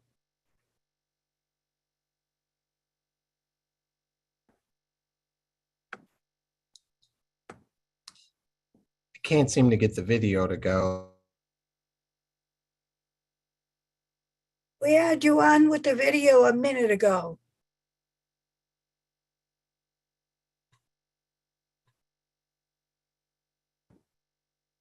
I know what you look like, but other people don't.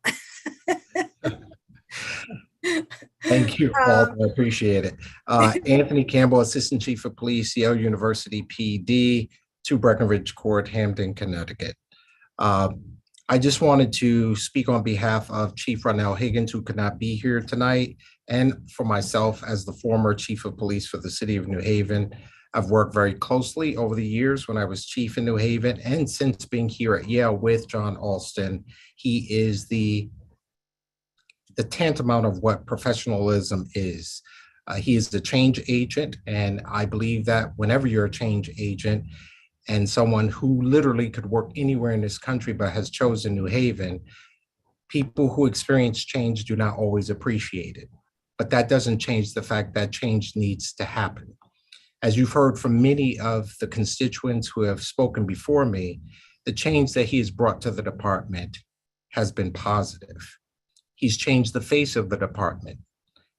And sometimes that is difficult for people to accept, but the change must happen. I do understand that many people are mourning, they're hurting, but his job is to lead the department and to continue bringing it into the 21st century and to making the necessary changes that will help the department serve the citizens of New Haven to the best of their ability as a department. And that's exactly what he's done. He is always present, whether it was on the New Haven Green, when we were experiencing overdoses. He was present when Yale University and citizens in this city were experiencing bomb threats just 2 months ago. He's a person of integrity. You may not always like what he says. You may not like everything that he does, but you can be guaranteed that he's doing it for the right reasons and with the right heart.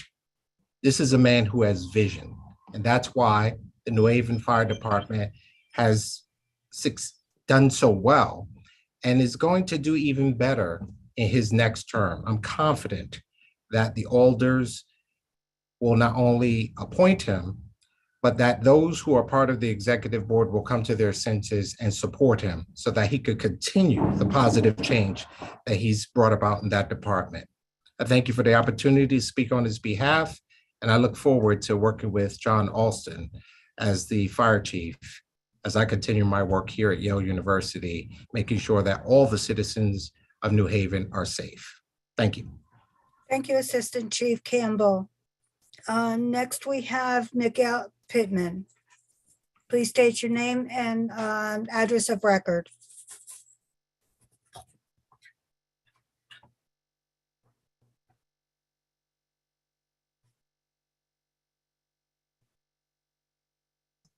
You're muted, Mr. Pittman. Okay, my name is Miguel Pittman. I live at 82 Orchard Street here in the great city of New Haven. I'm just, I guess, overwhelmed in two ways. I'm just overwhelmed by the expertise that the chief offered to the city and his background. But also I'm overwhelmed in terms of the negative response that we're getting from some of the members on the fire department. If you're on the other side of the fence, it's easy to complain about certain things that's not being done. But I heard the chief says that he has a policy which is an open door policy. And I never heard of that policy given from a chief in the fire department. I've been in New Haven for 59 years, and this particular chief is phenomenal in the sense that not only does he interact with the public, but also he has that experience. And his resume is impeccable. So what I would like to say to the union members, he does have an open door policy. And he did also says that no one is perfect. That means that he has work to be done. So I think that all parties should get together and just work out some of those details and keep our city safe. And I am a supporter of him. Thank you for the time. Thank you, Mr. Pittman. Next, we have Mr. McRae. Hi, good evening, Madam Chair. Thank you for this opportunity to share with the safety policies in the committee and also the reinstatement of Chief Alston. I just want to share just for a moment. Mr. McRae, if you wouldn't mind, could you please state your address of record? Yes, my address of record is 140 Lloyd Street, New Haven, Connecticut. Thank you so much. Go ahead, please. Thank you. You know, and even I took the time today, I had a medical appointment to be at, but I chose to be here and to cancel it. I was rear-ended on Wednesday. But the point of me saying that is that because I know Chief Alston, he sacrifices a lot for this community. And so I thought it not robbery, even though I'm in pain, but to be here and to put my issues aside the way he put his issues aside for this community. One thing I want to share as a testimony where that they say with the involvement of our chief in the community, we know that through these past 2 years, it's been very challenging in his role and in his leadership. But one thing I would say, and there's an article that you can go to, there's an event that I hosted on the New Haven Green and at City Hall for our leaders with honoring them with them displaying their shoes in the display case for our kids to see the type of leadership that is in this community and to be able to use that as a conversation piece to see who would step up to fill those shoes. And if you look at the article, the press captured a moment that is so powerful. As he was putting his shoe in the display case, it showed just a humility with this chief, and everything that I heard in his testimony and everything that was shared and hearing from some of the other constituents, that this is a humble leader, that he has an open door policy, and it takes someone that has a true humble heart. And to lead our city, we still need him on board. And this event was that we had, it was on August 22nd. And as he came in to place his shoes, I was on the phone with him because I was concerned to see if he was going to be able to make the event. But he was sharing with me as he was preparing for the storm that we was having, that tropical storm that was for 2 days. He was in preparation, getting generators and boats and everything, preparing for the city. But he still took the time out to come down there to this event. And 30 seconds, sir. I applaud him for that, because it just shows a true leader and that he's concerned about this community. You know, in my closing, you know, it's just a overwhelming responsibility that they've all faced through this COVID.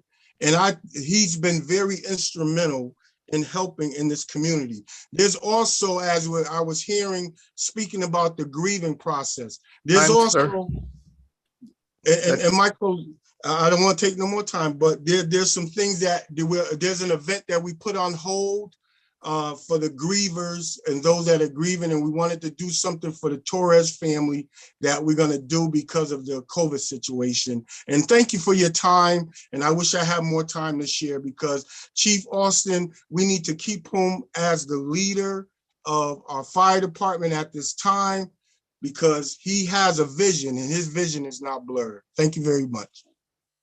Thank you very much, Mr. McCray. Mr. Miguel Rosado.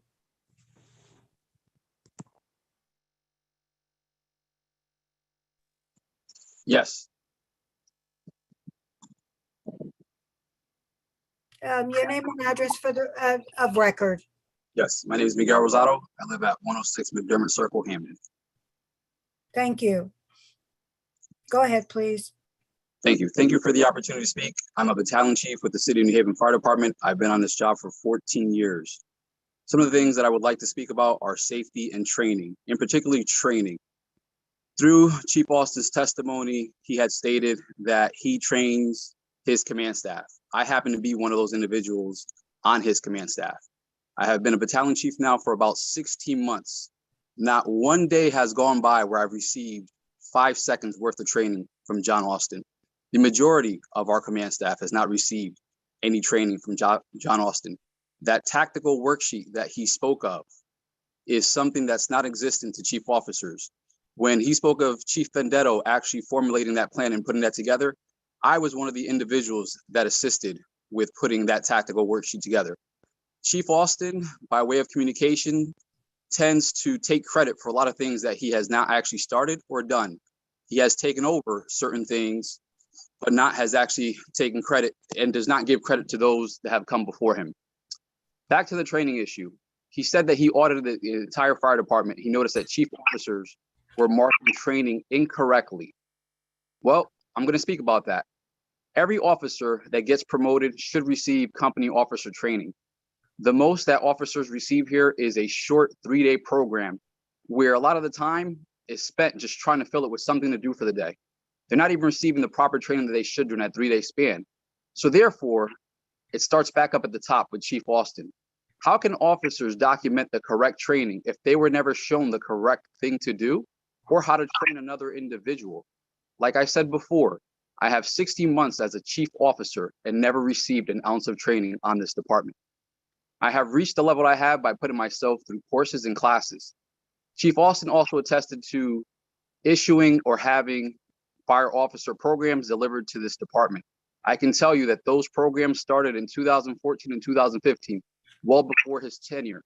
I was actually detailed to the chief's office in 2015, where I actually helped implement the first training budget in the city. I can actually provide records for you to actually show that I actually participated in issuing the first $300,000 budget for this great city to help develop our membership. 30 seconds, sir.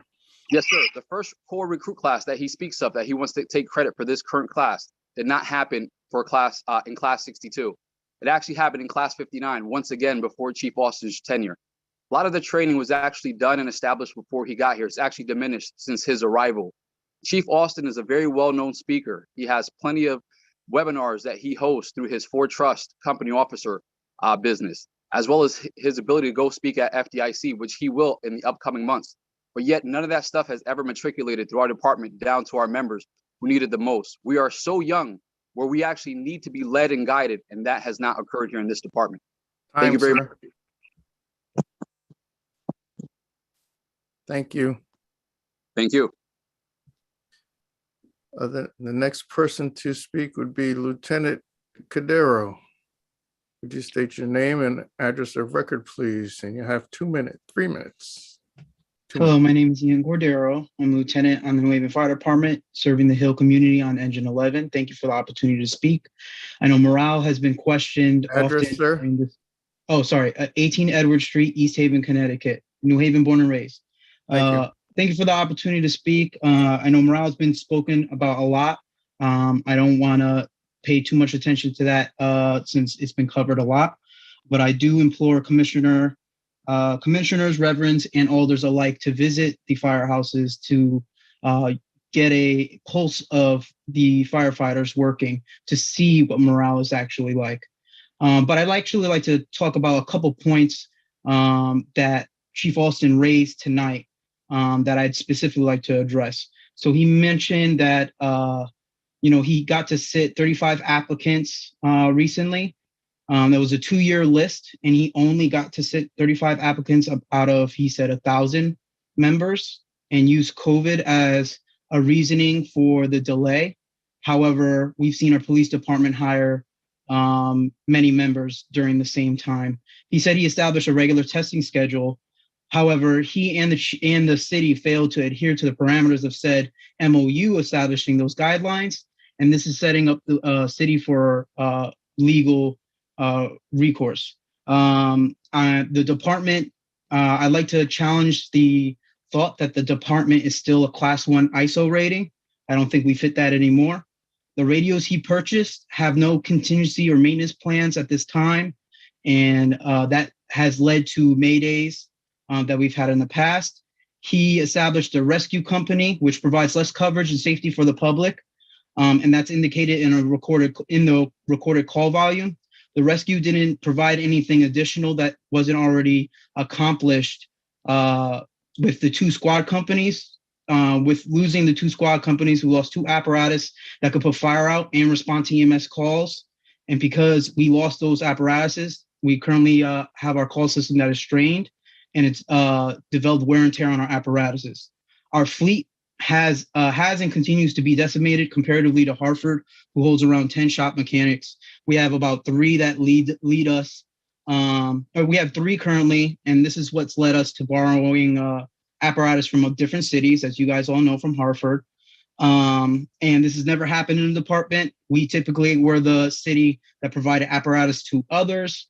However, due to poor planning, we find ourselves in a very bad situation with little to no spare apparatuses. Most recently this weekend, Truck 4, there's 4 truck companies in the city.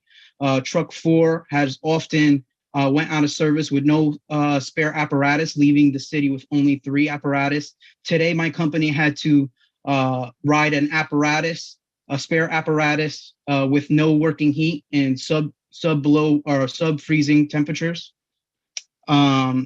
The apparatus committee that he mentioned that he put together, who were involved in putting Truck 4 together, all those members don't currently ride Truck 4.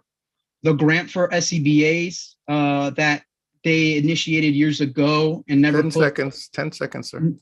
Yes, never put into effect. And supposedly they were supposed to grant longer air times for us. And this grant was prior to our line of duty death of Ricardo Torres. I just want to finish on this last thought. I know my time is expired, but that grant that was supposed to get us our breathing apparatus, which we use to breathe in fires, was supposed to provide us longer air times to breathe. We all know, and it'll come out shortly, that Ricardo Torres passed away due to asphyxiation, meaning that he ran out of air. Those extra minutes from those new SCBAs would have potentially gave him an opportunity to get out of the fire building. Also, my company, Engine 11, was tasked with extricating that firefighter that night. It took us 11 minutes to extricate him once we got to the scene. So I would like to highly recommend this board not extend Chief Alston. Thank you. Thank you, Lieutenant Cordero. Is there anyone else from the public that would like to testify this evening? Is there anyone else from the public that would like to testify this evening? Madam Chair, I see Rick Fontana has his hand up. Okay.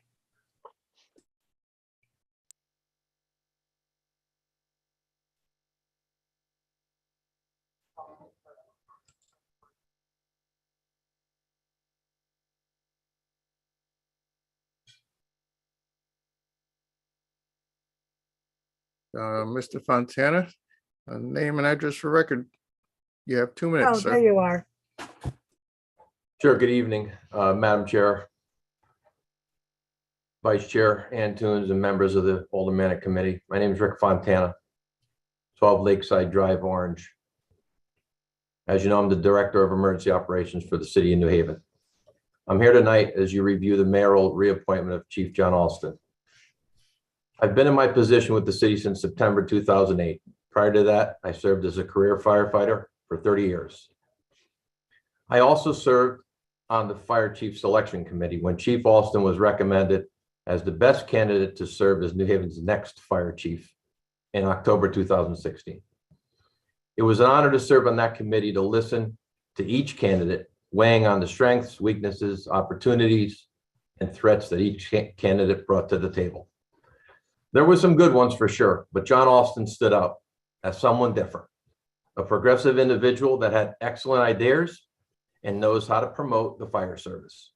He was someone who fit the needs of the city, a fire department struggling with staff and a department with candidates who lived in the city, a department in need of leadership, a department of fine men and women with a reputation that put them at the top of the fire service, statewide and even throughout the country. John Alston recognized the talent. He was impressive, smart, articulate, and he knew more about the department and the city that one could imagine. And yes, as an outsider, I've gotten to know Chief Alston pretty well. I've seen his work ethic. I've witnessed his leadership. I've watched and admired his interaction with people. I watched him and learned from him in good times, but also in difficult times. During the pandemic, I watched him develop policies and procedures on the fly in the face of something that was changing every day. I watched him make sure the men and women of his department were provided with every piece of protection available and he developed some of the country's first COVID response protocols. I watched him operate in the Emergency Operations Center, delivering sound judgment and decisions for firefighters and residents of the city. I've stood next to him at many fires and watched his unwavering leadership of the men and women of the New Haven Fire Department at every turn. Only one that I'd rather forget. With over 30 years as a career firefighter, I know firsthand that progressive chief is likely going to meet some resistance, especially one from the outside, and some will never let that go. I hear some of the complaints, and some individuals may say things that are disruptive and not in the best interest of everyone, but that's the way it is. I'm confident that Chief Alston can work out these issues, as every department has issues, and complainers too, because good leaders do that, especially being so compassionate. I must also mention, in the years here, I've never seen such a strong bond and relationship between the fire department and the police department. That starts at the top of both departments. And the respect that each other show is something difficult to find, but not here in New Haven. Chief Alston is one that I would call a huge community leader. His engagement in the community was a mayoral request from day one. I've admired his ability to connect with so many different groups and individuals in the community. He is fully engaged for sure. I've watched and learned myself, and I know many others have well. The pandemic has wreaked havoc in public safety in every step of the way. The impact is hard to measure and may be for years to come. You know, when it came time to drive around the hospital in a parade of fire and police to thank the healthcare workers that were helping others survive the pandemic, Chief Alston was the first one in line. He wrote a poem, a song for healthcare workers too. And when the kids at Yale New Haven Hospital couldn't get home for Christmas, yes, it was Chief Alston who rode the bucket of the ladder tower to the windows of the hospital in a Santa suit. That's who Chief Alston is. He's not perfect, but he's damn good. There is work to be done, as there is in any department, but he has the knowledge, the qualities that you want in a fire chief. 30 seconds. Thank you. He's a man of integrity, well respected and loved by his community. He's a kind person, one who leads others in times of crisis, and a good friend for sure. Chief John Alston is a man of great character, a leader who does so many good things when no one is looking. I could attest to that. Thank you, Alders. I appreciate you listening, and I look forward to our continued work together and Chief Alston at the helm. Thank you.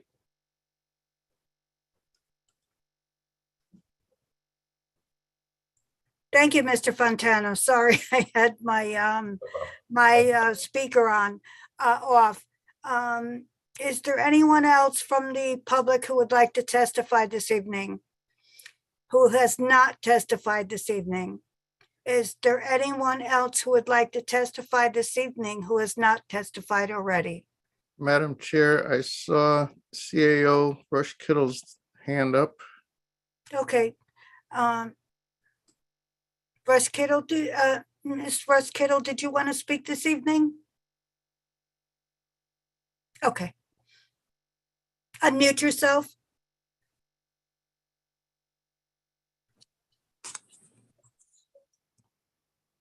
Can you hear me now? Yes. Okay, thank you, Alders, for allowing me to speak briefly this evening. My name is Regina Rush Kittle. I'm the Chief Administrative Officer for the City of New Haven and have been in this position for the past 3 months. During this time, I've had the opportunity to work closely with Chief Alston, and I would like to say that he is one of the most conscientious department heads that I have. They're all very do well at their job, but excuse me, ma'am. We need your address to the record as well, please. Oh, okay. 26 Perea Drive, Rocky Hill, Connecticut. Thank you. Okay. He is, as I said, he is one of the most conscientious department heads that I have. Not that they are not all conscientious, but he is very, very focused when we have discussions. As an example, one of the earlier things that I know our Board of Alders wanted us to correct was how well we were doing with seek, click, fix, and monitoring it throughout the city with all of the departments. And so I began having meetings, and during this time, over the course of the almost 3 months that I've been here, every meeting that we call, Chief Alston is there, and he is very determined to fix things that have not been fixed for a period of time. With as when we talk about see, click, fix, he doesn't assign that to someone else.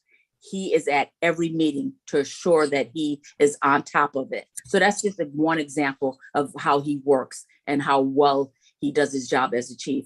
He is compassionate about his department. He is laser focused when we discuss any issue that needs to be improved with either the department or things that he can do better.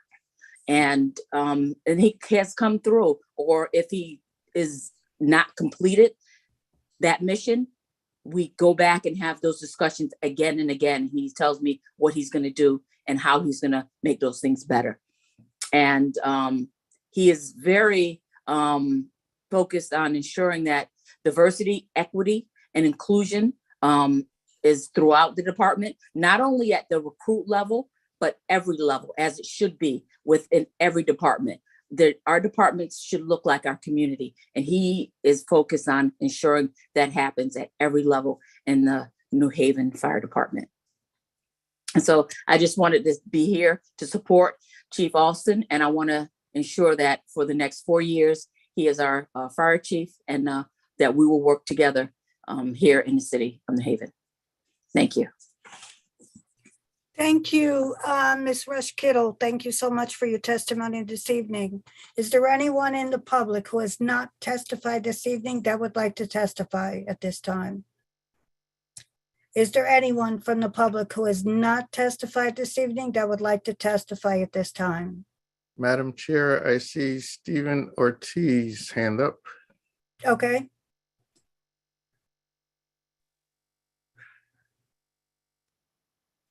We have Kendall Richardson first, Madam Chair. Okay, let's go with Kendall Richardson first then.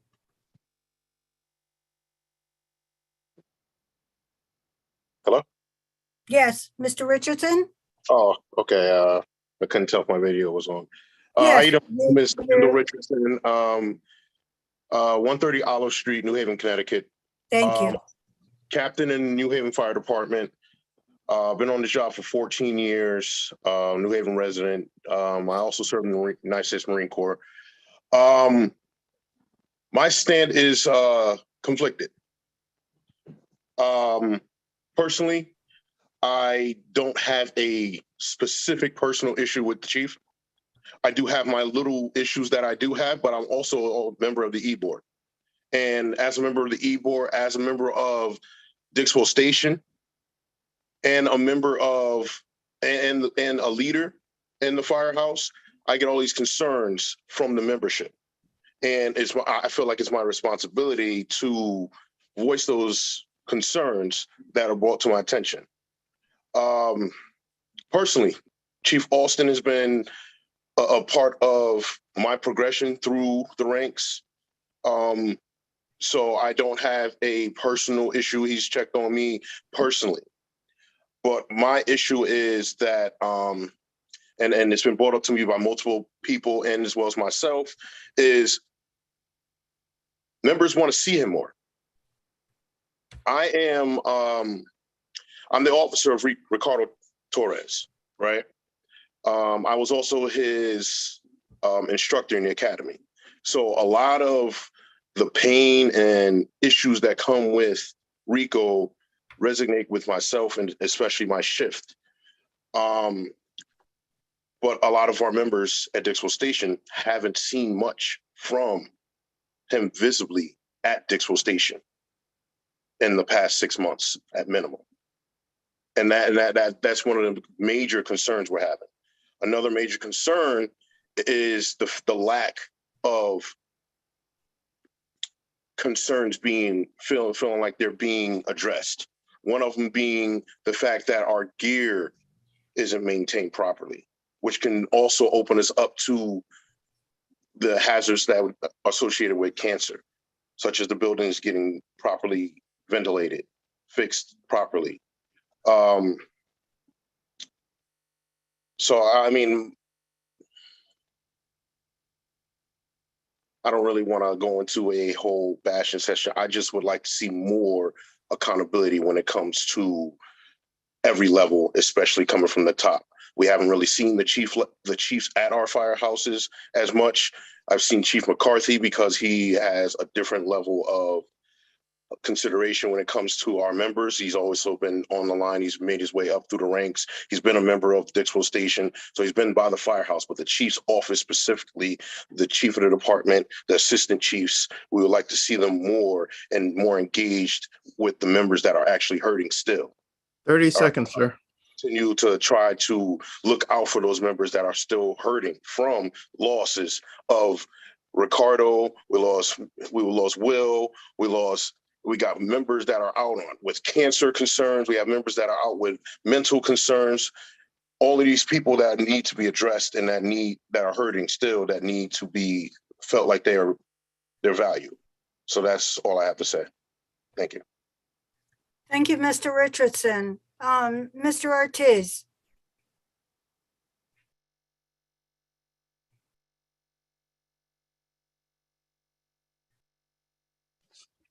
Yes, Madam Chair. Can you hear me? I can hear you. Could you please put yourself on video? Not sure how to do that.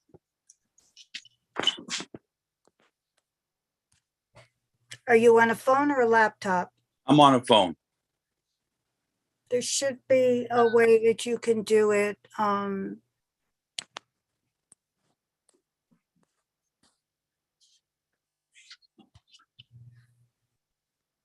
Let's see.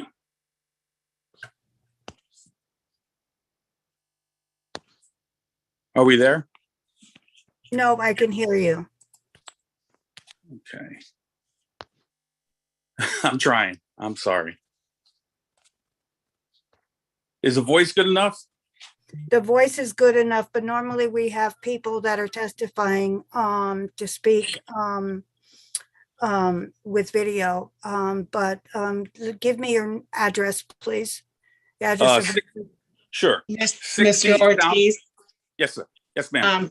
Just wanted to let you know your video is on, so check and see if you're covering your camera. Not covering my camera, and hold on a second. I think I can figure this out. Are we there? Everybody's giving me advice.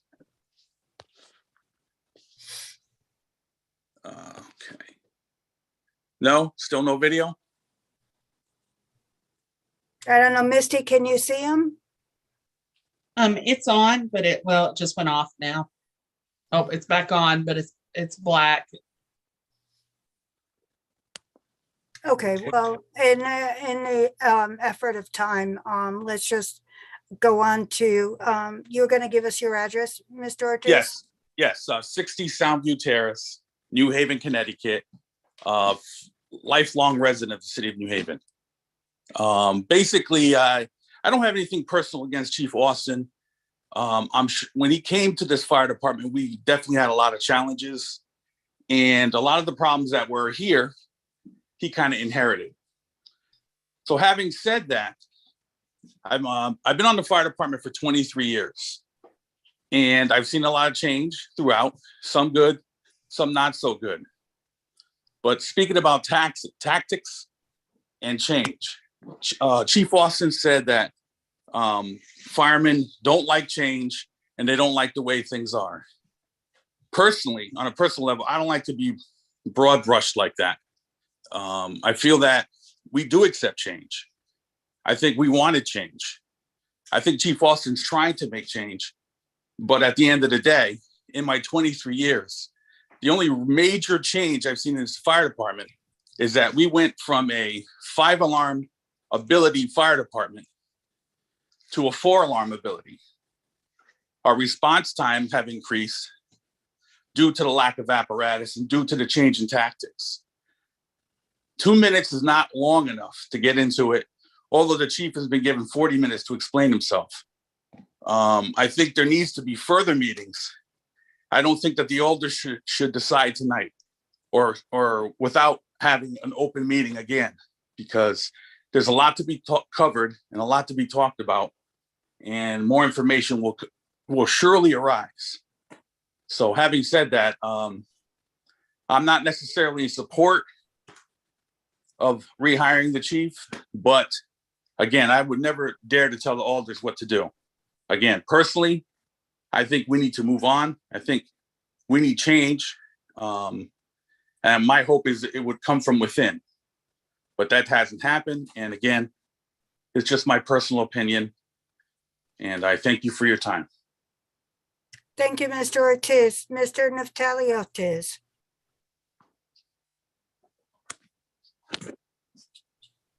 Hello. Hello, Madam Chairman. Do you hear me? I can hear you. And could you state your address of record? Yes. I currently reside at 130 Kenny Drive, New Haven, Connecticut. Go ahead. Hello. I come in front of you guys today to speak at a personal level. I speak on the behalf of individuals that knew Ricardo Torres personally. Ricardo Torres was a huge individual in my life. I knew him since I was a child, and he is my family. Seeing the chief not reach out to an individual who means so much to Ricardo and to Ricardo's family, it personally hurts. And I don't know how to feel. I don't know how to feel. I see his absence in the firehouses. I see his lack of leadership.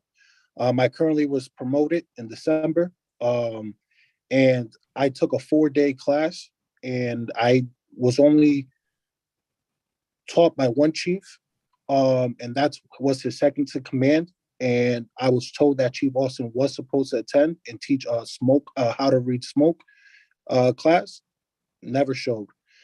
I feel after the incident that we had at the Valley Street Fire, that he would be more proactive in teaching his younger leaders in the department to prevent future incidents and how to be more cautious, to be more aware. Like I said, I'm a New Haven resident. You know, I reached out to the community. I was part of those initiatives to reaching out to community to the community, getting more New Haven residents onto the job. I dedicate myself with a lot of community service. And when I do see Chief Austin, I always see him in the perfect place for a picture. And to me personally, if that's his aim and that's his aspirations to go in the route to satisfy the politicians, he's doing a phenomenal job. But to be a leader in the department, he's failing us. So we're telling you within that we need help. And it's going in deaf ears that 30 seconds, sir. 30 seconds. We are not getting the feedback that we need, the assistance that we need from the alders. And I would just like to end my time there. Thank you for listening and have a good night. Thank you, Mr. Ortiz. Anyone else from the public who has not testified this evening? Anyone from the public who has not testified this evening?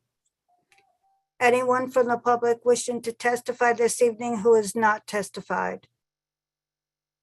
Yep, I we see got Mr. Mr. Roundtree. Roundtree. Yeah. Yeah, thank you. Mr. Roundtree, could you state your name and address of record, please? You have to unmute yourself. Hello, everyone. My name is Terrence Roundtree, 185 Chestnut Lane, Hamden, Connecticut. I've been in the job right now for approximately about 24 years, going on 25, just as long as anyone who testified before you. I've seen many chiefs come and go, and Chief John Austin has been one of the best that I've had. He's innovative, looking towards the future for the department. Administrative wise, he's really on ball with everything. Tactical wise, also on the ball with everything. And also, he's also in the community all the time. Someone just mentioned about him being in photos and pictures. He's doing his job as a chief, being out there, being there for the community, and being seen. But I like to employ for everyone who testified today is for everything that we're holding against him. I think we need to come together and heal with him and take accountability for all that's happened. We all preach and push for leadership, but most of the folks who spoke here today, they are leaders. And I just ask you to step up to help out with this whole entire process. We can't blame him for everything. When he first stepped on the scene, yeah, I had my doubts too about an outside chief coming in. But I took my time and I got to know him to see exactly where he was leading his department to go. So since this time Chief Austin's been here, I've been able to rise through ranks. I went from captain to battalion chief to deputy chief, and now to assistant chief of operations. So Chief Austin does have a vision for this department, and he's leading us in a good, correct way. So I just say to all those, and even with the alders, I said, time and change takes time. So, but Chief Austin is leading this department in the right and correct direction. Thank you. Thank you very much, Mr. Roundtree. Is there anyone else from the public who has not testified this evening? Anyone from the public who has not testified this evening? Anyone from the public who has not testified this evening? Seeing none, I move that we close the public portion. Second. All in favor of closing the public portion, please say aye. Aye. Aye. Aye. Okay. Nays? Opposed? The ayes have it. We have now closed the public portion. Mr. Antunes. Madam Chair, there is one change that needs to be made, or one correction that needs to be made. Yes. On the appointment, that it's till January 31st, not December 31st of 2026.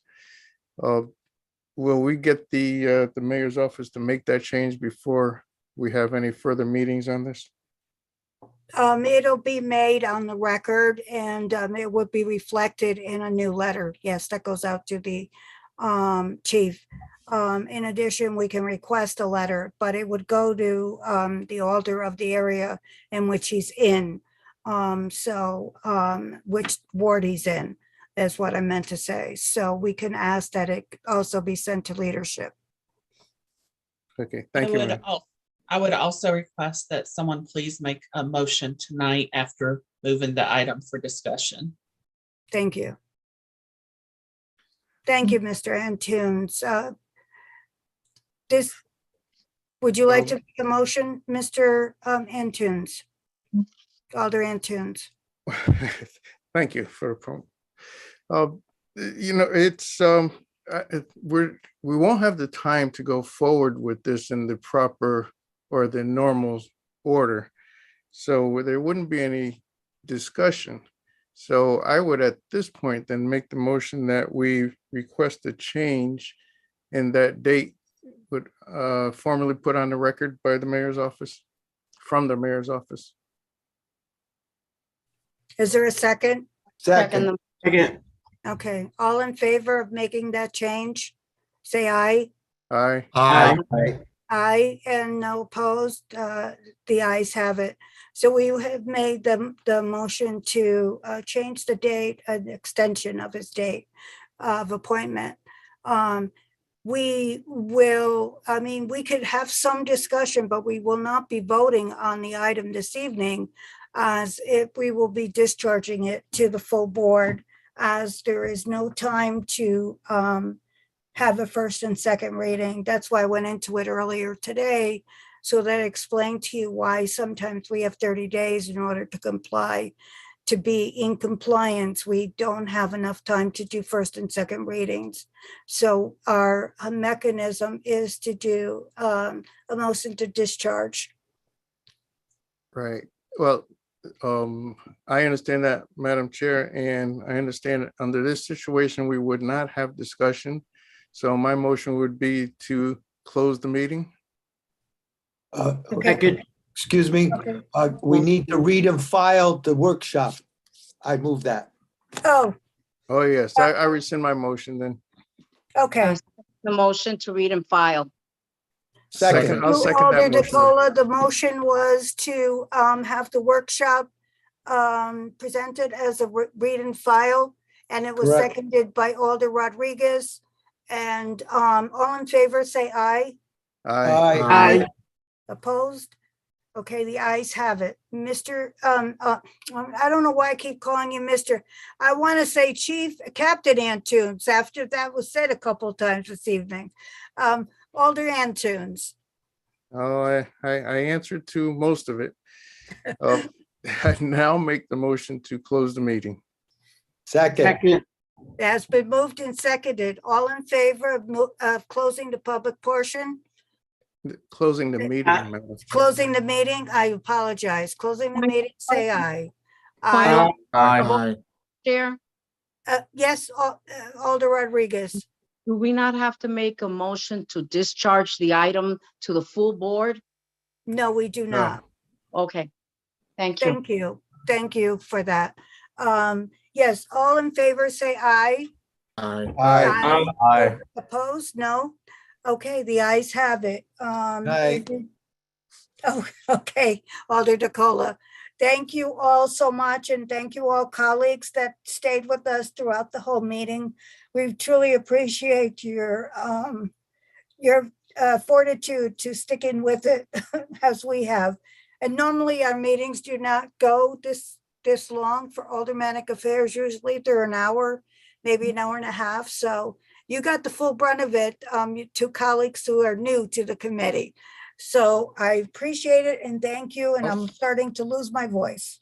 Also, thanks to the public, Madam Yes. Chair, over 100 people stayed right pretty much to the end. To the end, absolutely. 36 people.